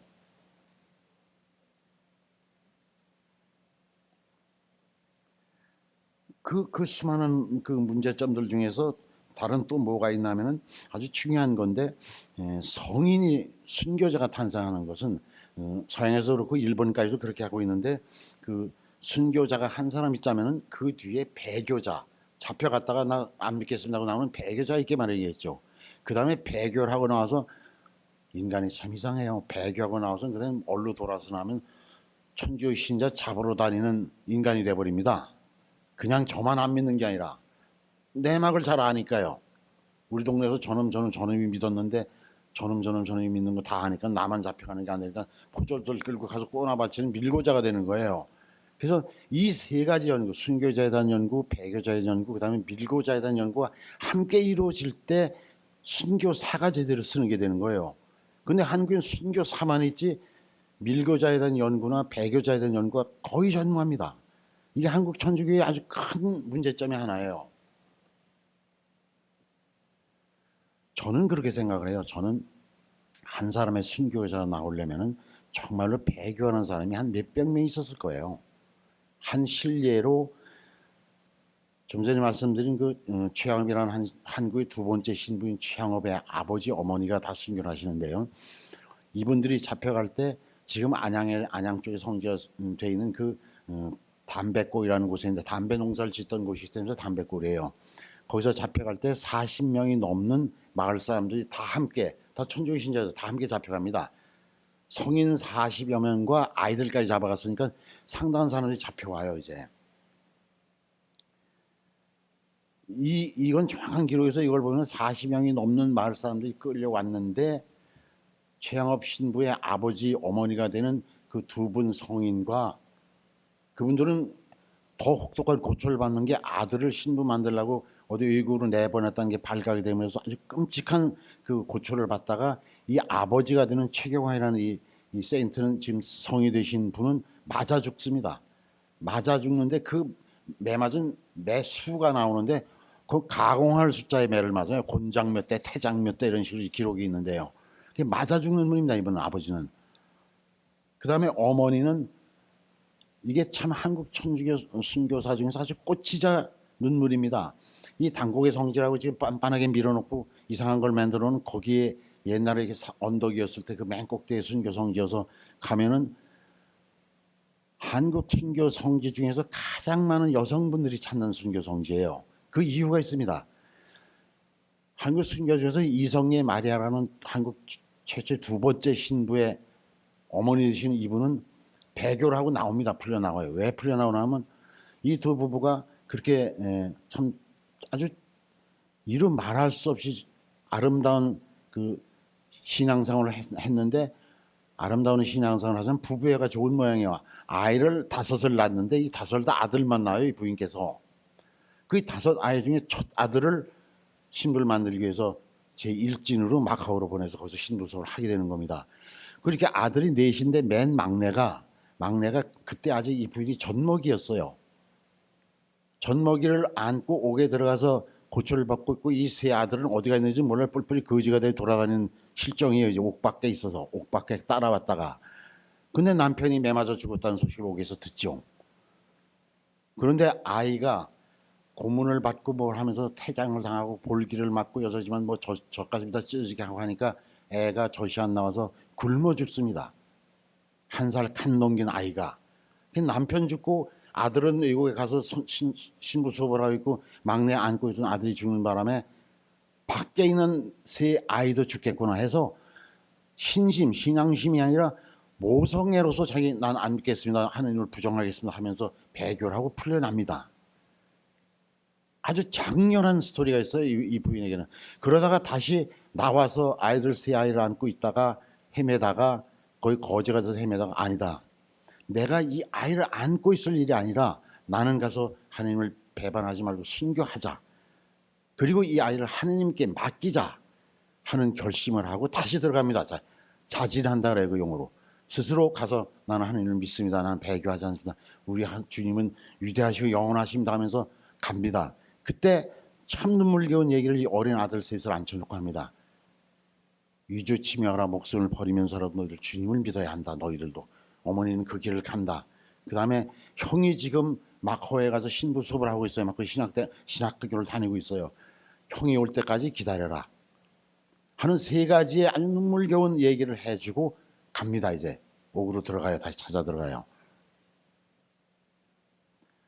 이것을 놓고 한 번 배교를 했다는 거예요. 한 번 부정하고 나오거든 안 믿겠습니다 하고, 이걸 놓고 교황청 심사 과정에서 이분은 성인이 될 수 없다 해서 X표를 쳐가지고 단곡의 성지에서 돌아가신 분 10명 중에 이분만 빼놓고 9분만 성인이 돼요. 이분은 그동안 배교자로 나락에 떨어져 지내다가 지난번에 교황이 오셨을 때 그때 비로소 복자 위에 오릅니다. 이제 복권이 됩니다. 이분의 문제가 그런 겁니다. 참 눈물겨운 것이 여성 신자들이 가장 많이 찾는 순례 성지가 된 것이, 과연 나라면은 아이가 죽어가게 됐는데 가서 순교할 것인가. 저도 이 첫 소설을 이분의 얘기를 이 가족의 얘기를 쓰면서 제일 걸렸던 것이 이 부분이었어요. 그래서 참 단곡의 성지라는 것을 오래 가서 용산 전자상가 내다보는 그 언덕에 앉아서 끊임없이 그 생각했어. 어떻게 이 여자 얘기를 어떻게 써야 되는가. 그런데 어느 날 무슨 주님의 계시처럼 무슨 말이 오나 하면은, 맡기고 주님에게 맡겼다고 생각하자.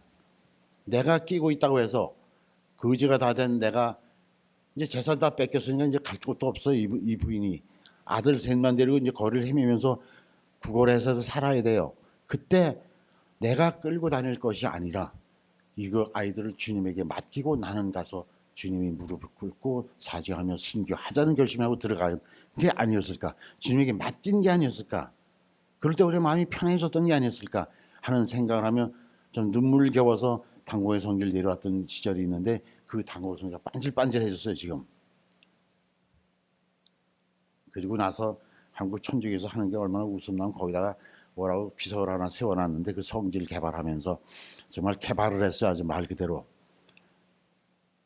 강아지라는 개의 발 같은 개발을 해놨어요.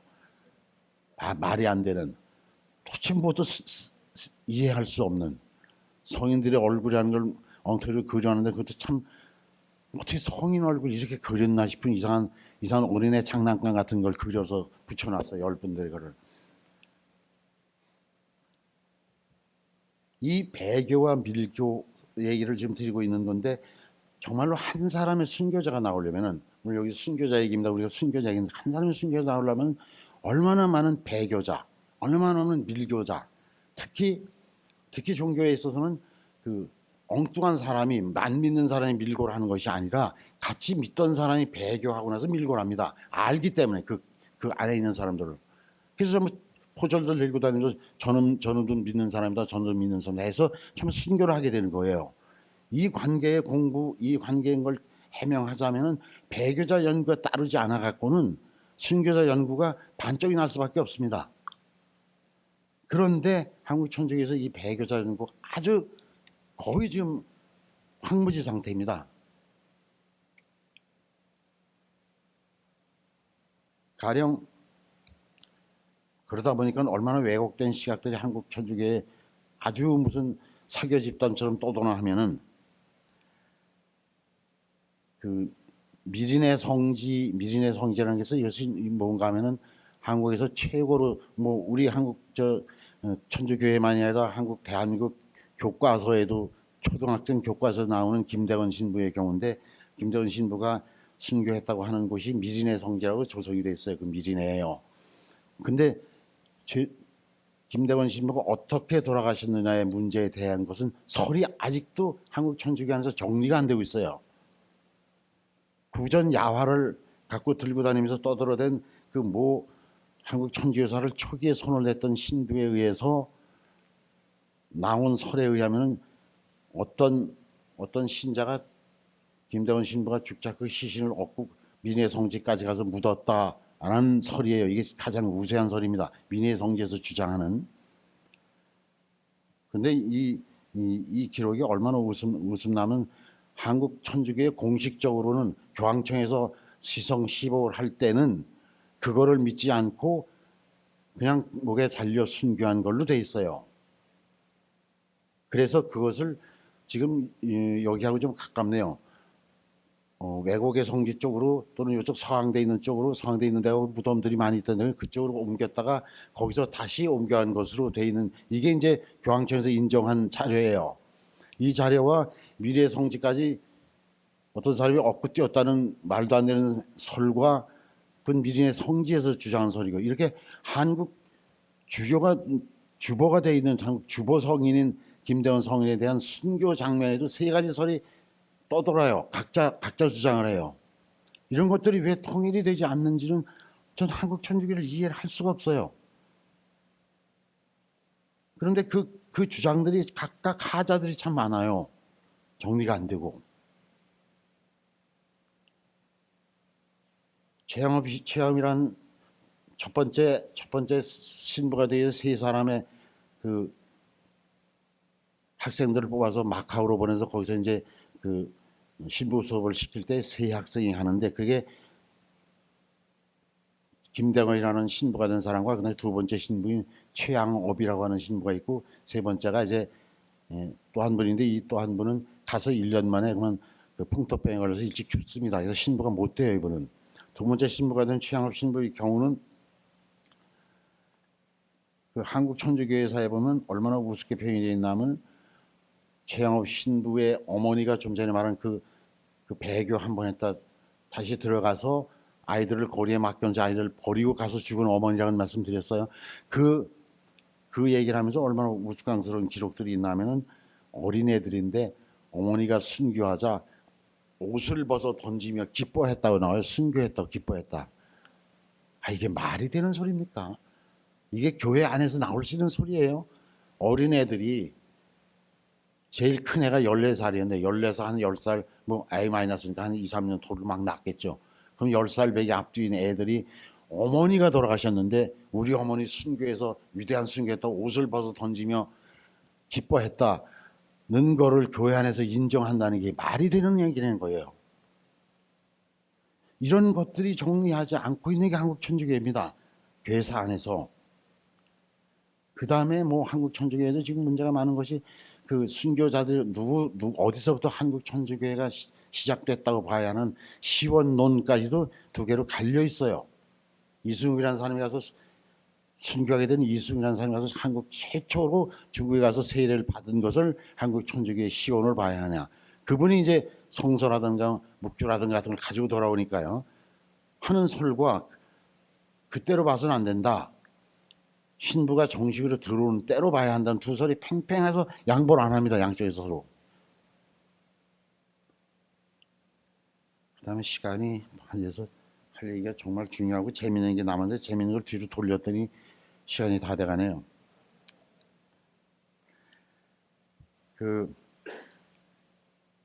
여기서 가깝지 않나요? 저 절두산 성지가 가깝죠. 예. 절두산 성지를 요즘 절두산 성지라는 곳은 한동안 굉장히 우스운 성지, 참 우리 상식적으로 생각해도, 우리가 교회에서 좀 관심 가진 분 생각해도 정말 천주교회 왜 이러지 싶게 한심한 그 표치표를 내걸고 있었어요. 절두산 성지를 뭐라고 홍보를 했나 하면은, 절두산이 높지 않습니까? 지금 그 위에 뭐 이제 기념관도 서 있고 한데, 거기서 천주교 신자들을 관에서 잡아다가 거기서 목을 잘라서 그걸 강으로 던졌다고 주장해 왔어요.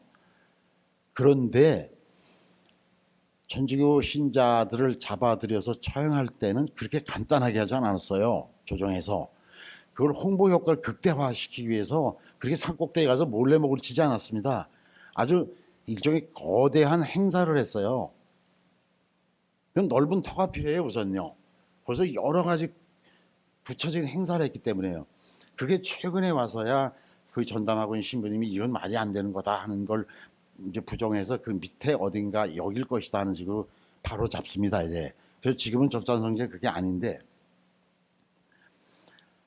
그래서 절단성지를 비롯한 수많은 성지의 그 여러 가지 문제점들이 그냥 남아 있는 채 굳어진 것도 있고, 좀 전에 말씀드렸지만 아직도 왈가왈부하는 미진의 성지 같은 것도 있고, 좀 바로 잡아가는 절단 성지 같은 것도 있고 합니다.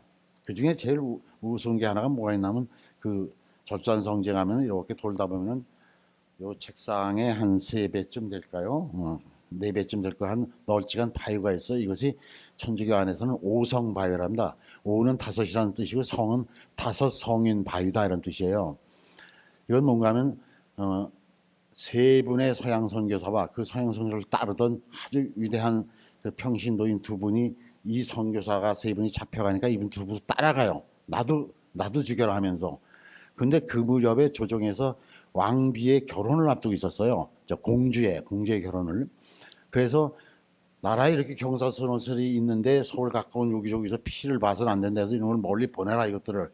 그래서 끌고 내려가는 것이 보령에 있는 갈매못이라고 해서 대천 해수욕장 옆쯤이 된 그런 곳입니다. 이제 이 보령 갈매못까지 걸어가다가 목이 마르니까 어떤 주막에서 쉬게 돼요. 그 끌려가던 5분의 순교자가 앉았던 바위다. 그래서 이게 오성바위입니다. 5분 성인의 바위다 해서.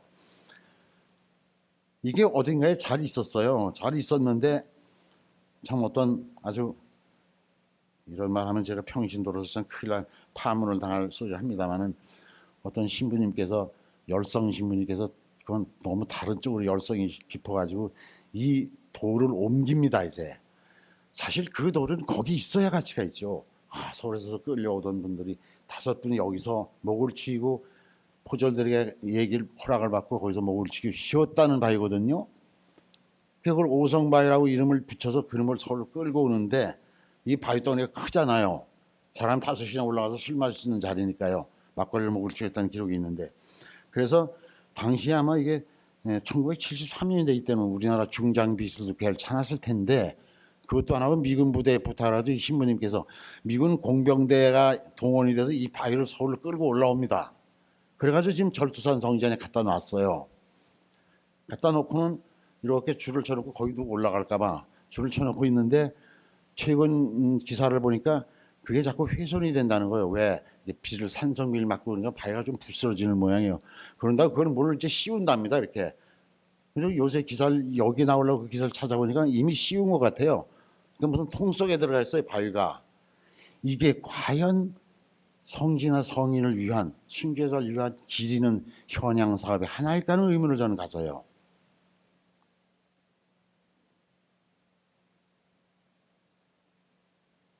관계자의 말을 이렇게 여러분들과 만나기 위해서 찾아보다 보니까 이 48cm, 118cm 넓이의 이 바위를 이제 유리 보호막으로 이번에 둘러 씌웠는데, 그 관계자라는 사람들이 오성바위에 유리 보호막을 덮은 후에 순례자들이 바위에 대한 관심이 오히려 깊어졌다. 그래서 기쁘다 그래요.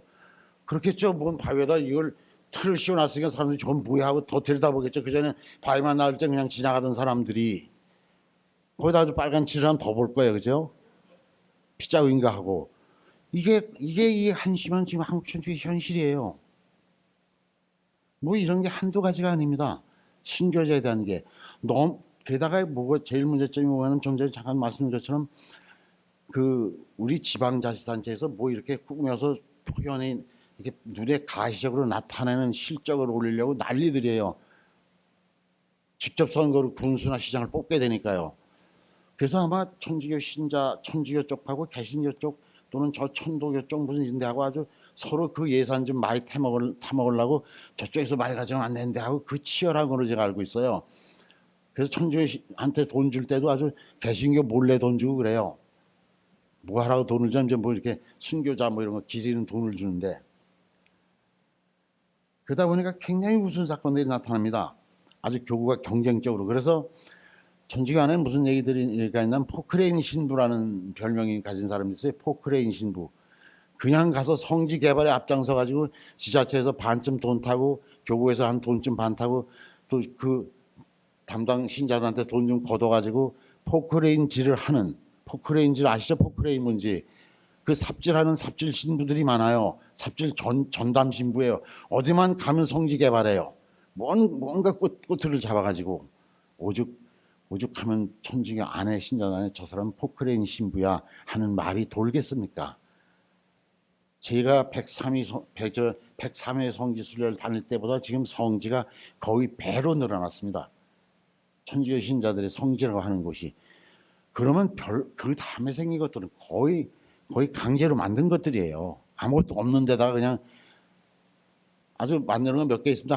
천주교 성지. 이제 십자 고상이라는 걸 세우죠. 우리 천주교 성지는 십자가에 달린 인간의 형체 있는 예수님 형체에서 십자 고상 세우고, 그다음 14처라고 해서 예수님이 판결을 받고 걸어서 돌아가신 데까지의 길을 14개로 나눠서 그걸 14처로 하면서 예수님의 고난의 마지막을 묵상하고 기도하는 자리입니다. 그거 만듭니다. 이제 14처 만들고 고상 세우고 그다음에 자리 좀 만들어 놓고는 그게 성지가 되는 거예요. 그냥 이런 것들이 아주 난개발이 이루 말할 수 없어서 사실은 아주 아쉽게 생각하는 건 제가 시간이 너무 없어서 그 자료를 만들다, 영상 자료를 만들다 못한 것이 그 몇 개의 한국 성지가 이렇게 되어 있습니까? 여러분들 보여주면 참 여러분들도 공감하실 것들이 참 많아요. 그 죽산이라는 곳에 가면 이진터 성지라는 게, 이진터라는 게 왜냐하면 이절아 해서 생긴 말이 이진터예요.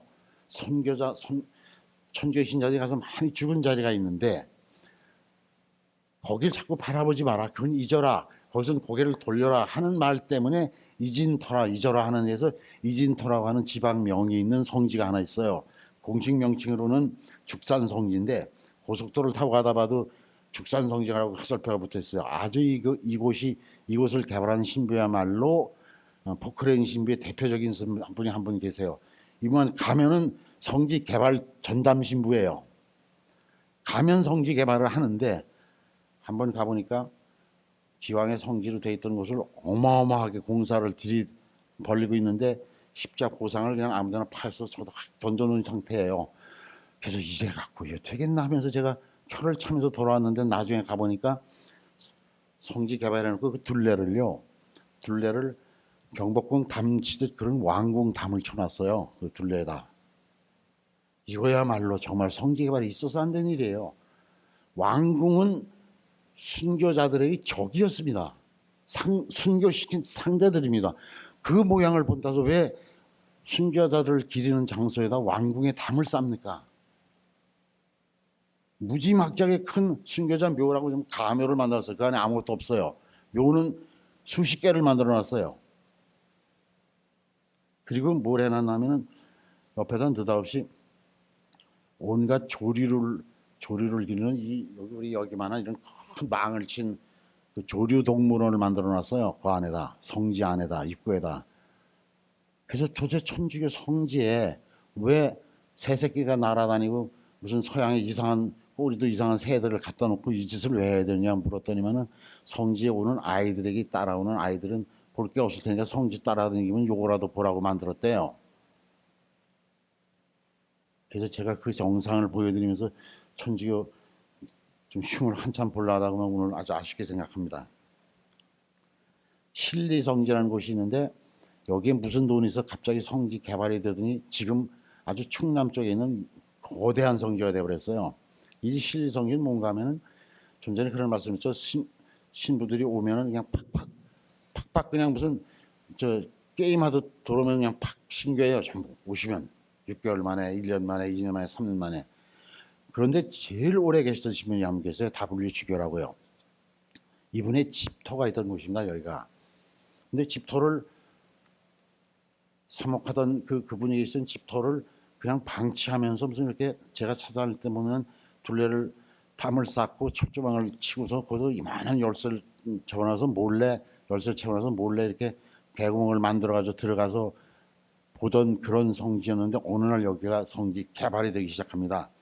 개발이 되기 시작하면서 얼마나 무슨 일이 벌어지나 하면은 아주 개발이 아니라 훼손 작업에 들어가요. 그래서 그 일대가 지금 보도 듣도 못하던 희화한 대로 변했어요. 근데 제가 이 성지를 찾아낸 바람에 제가 가진 사진들이 있어서 이 성지의 그림을 그려야 되는 5만 원권과 5천 원권인가 두 개를 그린 이종상 화백이라는 분이 계십니다. 서울미대 이제 은퇴하셨습니다만은 그 이종상 화백이 어떻게 알아가지고 저한테 전화가 연락이 왔어요. 옛날 성지의 모습을 그나마 아시는 분이 또는 자료를 가진 분이 한생 당신 같으니까 좀 도와주십시오 하고 지금 가보니까 이 성지가 어땠는지 그릴 수가 없다. 성화를 그려야 되는데. 그래서 제가 가지고 있는 그나마 자료들을 보내드렸더니 이분이 그 동양화 하신 분이니까 옛날에 가옥구전에 이런 걸 알아가지고 저는 몰랐는데 제가 보내준 성지사진을 보면서 이렇게 성지라고 돼서 지금 나와는 이 모습도 한옥 형태로 볼 때 여기는 중앙 어떤 마루 있는 데가 아니라 부엌입니다. 이 석가래나 이런 구조로 볼 때요. 그래서 오히려 많은 도움이 되겠습니다 하는 얘기를 들었던 기억이 나네요. 이런 식으로 왜곡이 돼가고 있어요. 성지가. 그 왜곡의 몇 가지를 말씀드려 줄까요? 우리가 순교자를 기린다는 것에 대해서 아주 중요한 것이 하나 이건데 절두산이라는 성지 아시잖아요. 거기 지금 아주 뭐 좋은 건물이 들어서서 우리가 지나가면 절두산 성지인데 옛날에는 거기서 목을 짜서 강으로 던졌다는 설이 있었는데 그게 전부 허위입니다. 그거는 아직도 그걸 믿는 천주신자들이 있어요. 거기서 목 잘라 던졌다고. 그래서 이런 것들을 좀 더 천주교 안에서 좀 자성의 목소리가 높아져서 하지 말고 뭔가 이루어져야 하는데 순교자들은 자리매김이 제대로 되는 것이 아닌가 하는 생각을 저는 합니다. 개신교 쪽이 어떻게 하시고 있는지 잘 몰라서 그건 말씀을 못 드리겠습니다만은 선주교 쪽에는 이런 어려운 점들 좀 문제점들이 슬금슬금 하나둘 굳어져가고 있다는 말씀을 드립니다. 예를 들어서 뭐 말씀드릴 게 하도 많고 지금부터 말씀드려야 될 게 재미있는 거는 다 많은데 벌써 시간이 다 돼가네요. 시간 조절이 이렇게 서툽니다 제가.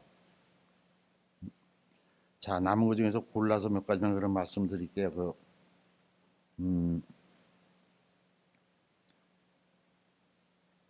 이제 좀 더 가깝게 제 얘기를 좀 넘어가는 때가 된 것 같습니다. 이제 15분 정도밖에 안 남는데 여러분 질문을 받으면서 좋은 얘기가 있었으면 좋겠는데 지금 이제 와서는요. 지금 오늘 얘기가 금년 내내 우리 여기서 이 좋은 자리에서 나눠지고 이야기될 것이 순교자가 이제 주제고 테마일 텐데 이제는 나 순교하고 싶어서 순교할 길이 없습니다. 아우 나 순교하고 싶다 그래서 한가위가 떨어진다 그래서 순교가 되는 게 아니잖아요. 그럼 어떻게 순교를 해야 되느냐? 오늘날에서 순교의 삶이 무엇이어야 되느냐가 이 1년 내내 계속될 이 강조에도 가장 중요한 도달점이 되어야 하려고 봅니다. 오늘날 어떻게 순교해야 되느냐?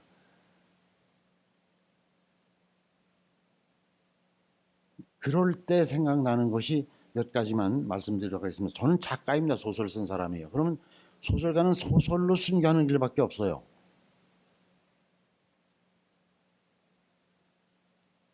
예를 들어서 한국 천주교의 미사를 드리지 않습니까? 미사에 모든 순교 정신이 필요한 것은 미사에도 순교 정신이 넘쳐야 되고 우리들 하나하나의 삶에도 순교 정신이 넘치는 그때 바로 이젠 목을 잘려서 순교할 수가 없으니까요.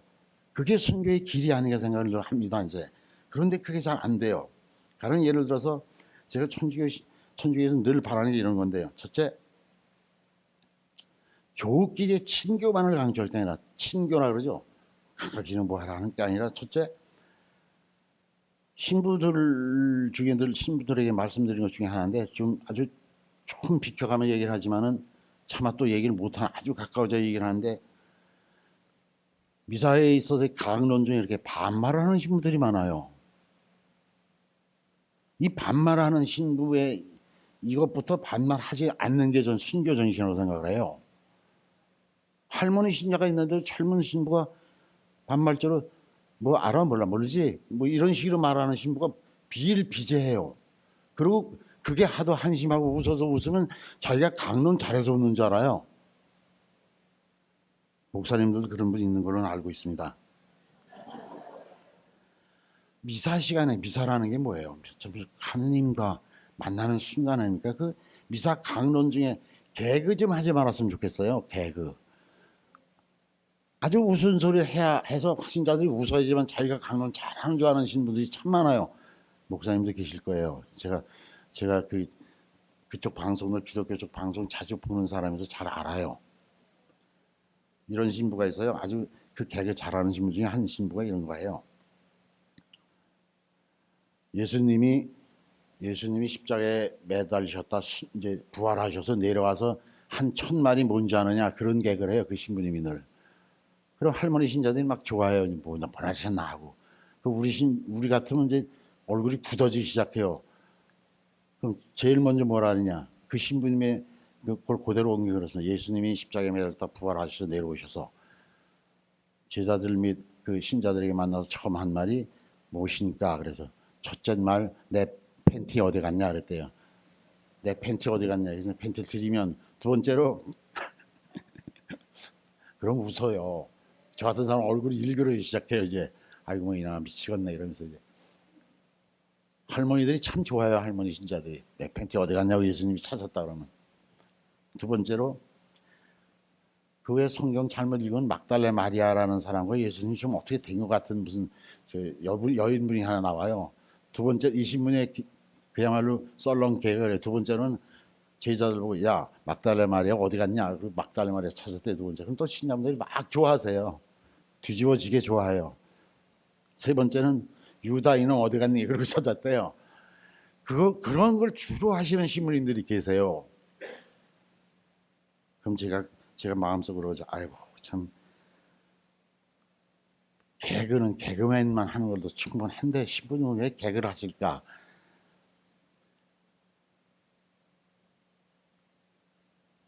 신부님 중에 이런 유명한 신부가 있어요.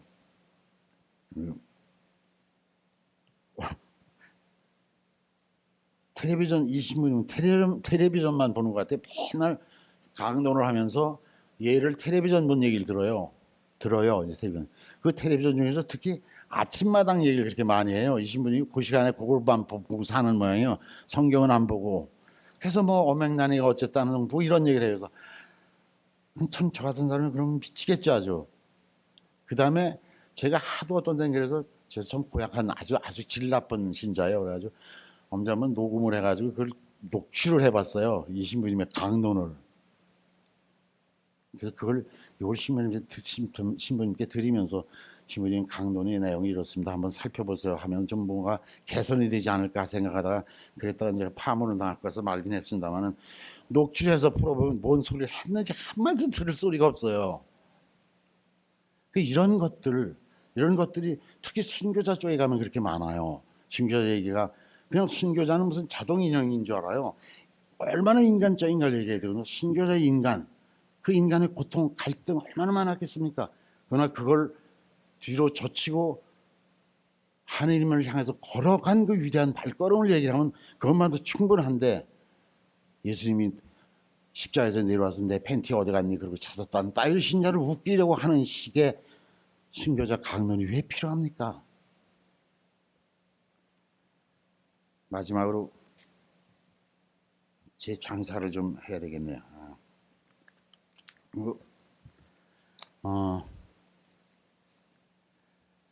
시간이 다 돼서 죄송합니다. 그 군함도라고는 책을 이번에 군함도라고 쓴 얘기가 좀 전에 말씀드린 어떤 징용돼서 끌려갔던 나가사키 옆에 있는 아주 조그만 섬입니다. 섬 모양이 멀리서 보면 배처럼 생겼다서 군함도라는 별명이 붙었어요. 원래 하시마라는 섬인데 그동안 이제 한동안 꽤 잘 팔리는 스스로 이런 얘기를 해서 참 제가 인품이 이 정도밖에 안 되면 꽤 잘 팔리는 작가인 시절도 있었어요. 인기 작가라 그래가지고 그러다가 천주교 신자가 돼가지고 한 10년을 천주교 순교사에 매달리면서 살다 보니까 그 옛날 글들 같은 거 안 쓰고 자꾸 무슨 천주교 신자 얘기나 쓰는 걸 103회씩 연재를 하고 이러고 있으니까 독자들이 이제는 다 떠나갔어요. 제 독자는 천주교 신자만 남고. 근데 천주교 신자가 참 책을 안 읽어요. 그냥 성지순례, 기도, 미사는 좋아하는데 개신교 쪽은 책들을 참 많이 읽으세요. 거기다 비하면.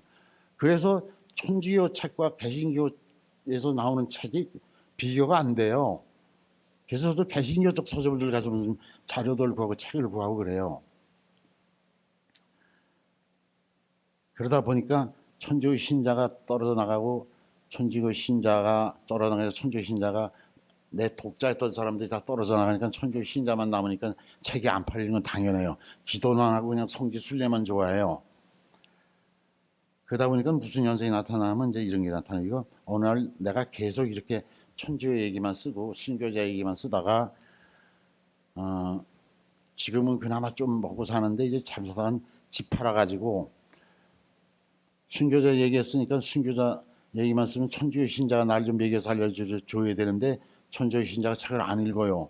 책이 안 팔리니까 전 수입이 줄어서 굶어 죽게 돼요. 이제 그럼 집을 팔아서 서울 살다가 저기 어디 안양이나 어디쯤 나갔다가 이런 얘기하면 또 안양은 뭐 안양을 뭐로 아느냐 그래가지고 안양 사시미 화내시니까 어디 딴 데로 갔다가 어디 하다 나중에 그래도 집이나 쓰고 살다 이제 점점 순교자만 빠져 있다 보면 나중에 전셋집 갔다가 이제 사글세집 갔다가 제가 죽는단 말이에요. 그러면 죽는다 그러면 제가 선조의 신자고 그래요. 아 그러면 그때 가톨릭 신문에 뭐라고 기사가 하나 나면 뭐 아무개 평신도 한수산 순교사에 매달려 쫓아다니다가 굶어 죽어서 그냥 아사했다.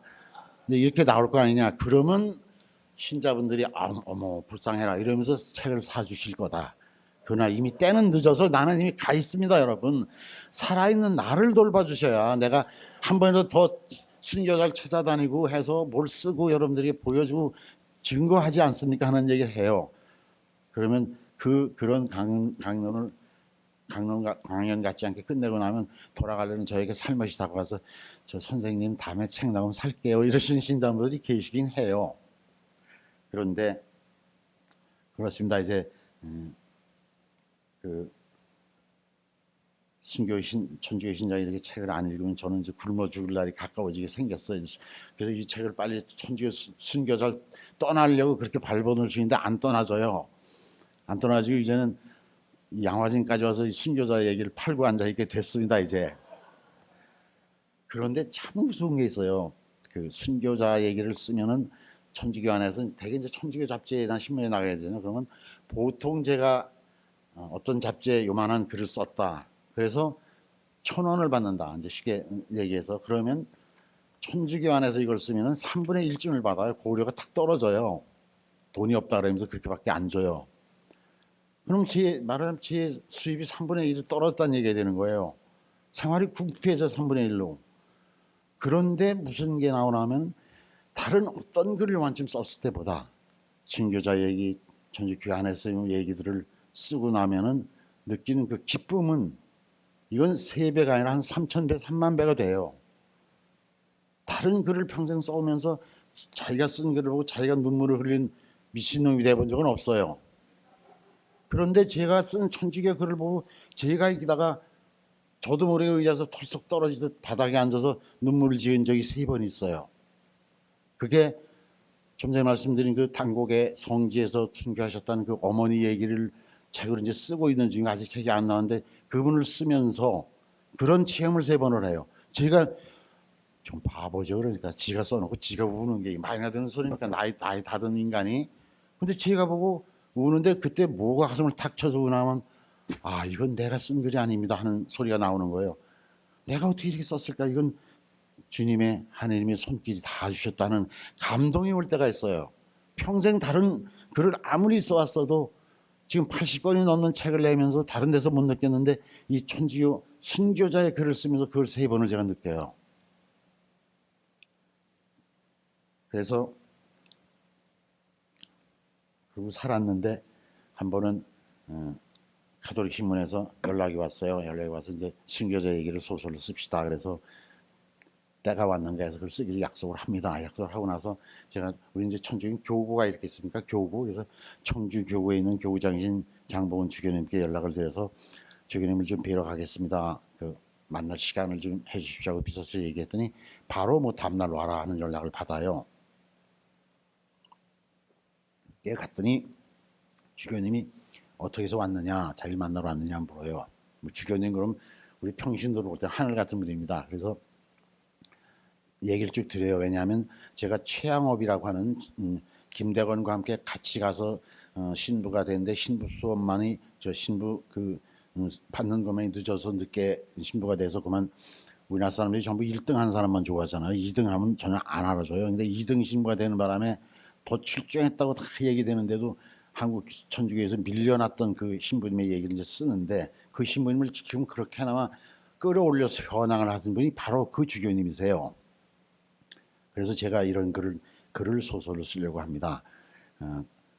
그래서 이 신부님 저 축복해 주십시오 하고 무릎을 꿇었더니 십자가를 줘서 축복을 해 주시고 나서 뭐라고 말씀하신 줄 안 탄식을 해요. 아, 주님께서는 따로 준비를 하셨군요. 그러고 그게 무슨 소리면 무슨 말씀이세요? 그랬더니 그 신부님께서 그 주교님께서 이 최양업이라는 사람이 그러면 2등이 되는 바람에 대한민국 사람 참 1등만 좋아해요. 2등에서 알려지지가 않아서 이걸 어떻게 현양하나 널리 알리나는 걸 한 10여 년부터 고민하면서 이걸 하려면 좋은 방법이 소설이 나온다거나 영화가 나오면 참 좋은데 드라마를 나오면 좋은데 그걸 누가 해주지 않으니까 그걸 그렇게 10여 년 동안 찾았대요.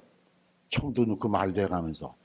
그런데 그 10여 년 동안 나는 나대로 저쪽에서 한 10여 년을 또 103회씩이나 선교사를 찾아다니면서 최양엽이라는 신부의 소설을 쓰기 위해서 10여 년을 그러고 있었던 거예요. 그게 만난 거예요 이제. 그러면서 이 주교님 말씀이 주님께서 하시는 일은 어떻게 오묘하신가 그런 말씀을 하시는 거예요. 그리고 걸어 나오는데 뵙고 성사를 받고 이제 무릎 꿇고 성사를 받고 감사 말씀드리고 집으로 가겠습니다. 잘 쓰겠습니다. 걸어 나오는데 그 주교관 앞에서 주차장까지가 꽤 멀어요. 그걸 걸어 나오는데 탁 무슨 생각이 드냐면 내가 받았던 고문도 주님의 뜻이었구나 하는 생각이 드는 거예요. 내가 순교자의 얘기를 쓸 텐데 주님이 보시다 이랬겠죠. 저 인간이 나중에 순교자 얘기를 쓰려고 대들 건 뻔한데 주님 다 아시겠죠? 근데 저렇게 인간이 저 정도로 허약해가지고 어떻게 순교자 얘기를 쓰겠는가. 저놈을 데려다가 좀 고문도 맛보게 하고 모두 하고 주님의 뜻을 시켰구나.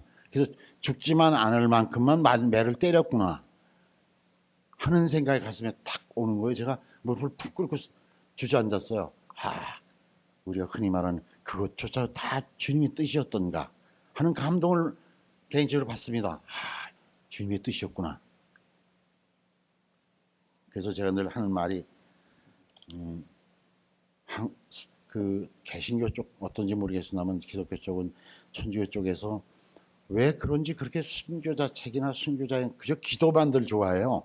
책을 그렇게 안 사요. 그래서 제가 늘 여러분들 이렇게 책 안 사 읽으시면 소설가인 저는 특히 순교자 얘기 쓰던 저는 이제 굶어 죽습니다 하는 얘기를 하고 좀 전에 말씀드렸듯이 아사합니다 그런 얘기를 하면서 그때 가서 사시면은 아이고 죽었네 불쌍해 그러고 가서 제 책 사러 가면 저님이 곡소리 나고 묻혀서 죽었는데 그때 사주신 모함제가 지금 사주셔서 힘을 주지 않는 얘기를 늘 드립니다마는 마침 이렇게 참 아주 위대한 일입니다. 그 순교자의 문제를 우리 양화진에서 시작해서 1년 동안 쭉 해나가시는 걸 압니다. 아주 참 이렇게 놀라운 일을 하시는 거라는 감동 속에서 오늘 여러분들 만나서 한 2페이지쯤을 저는 얘기도 못 꺼내고 부실하게 돌아가게 되겠습니다만은 좋은 강좌가 잘 계속되기를 저도 좀 기도 속에서 기억하며 기도하겠습니다. 여러분 오늘 나와주셔서 정말 고맙습니다.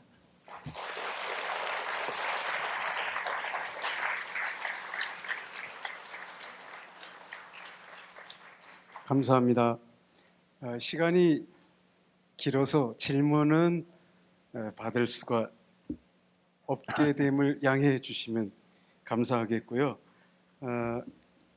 오늘 몇 가지 질문을 준비했었는데 다 생략하고요. 한수산 선생님의 책의 한 문장을 인용하는 것으로 오늘 강연을 마무리하겠습니다. 순례는 하나님을 향하여 걸어가는 기도 행위이다. 순례는 죄를 끊고 새 삶을 다짐하는 참회의 행위이다. 순례는 주님께서 가신 길을 따라가는 믿음의 길이다. 순례는 약속하신 땅을 찾아가는 이스라엘의 여정이다. 순례는 형제들과 함께 가는 사랑의 잔칫길이다. 긴 시간 수고 많으셨습니다. 안녕히 돌아가십시오.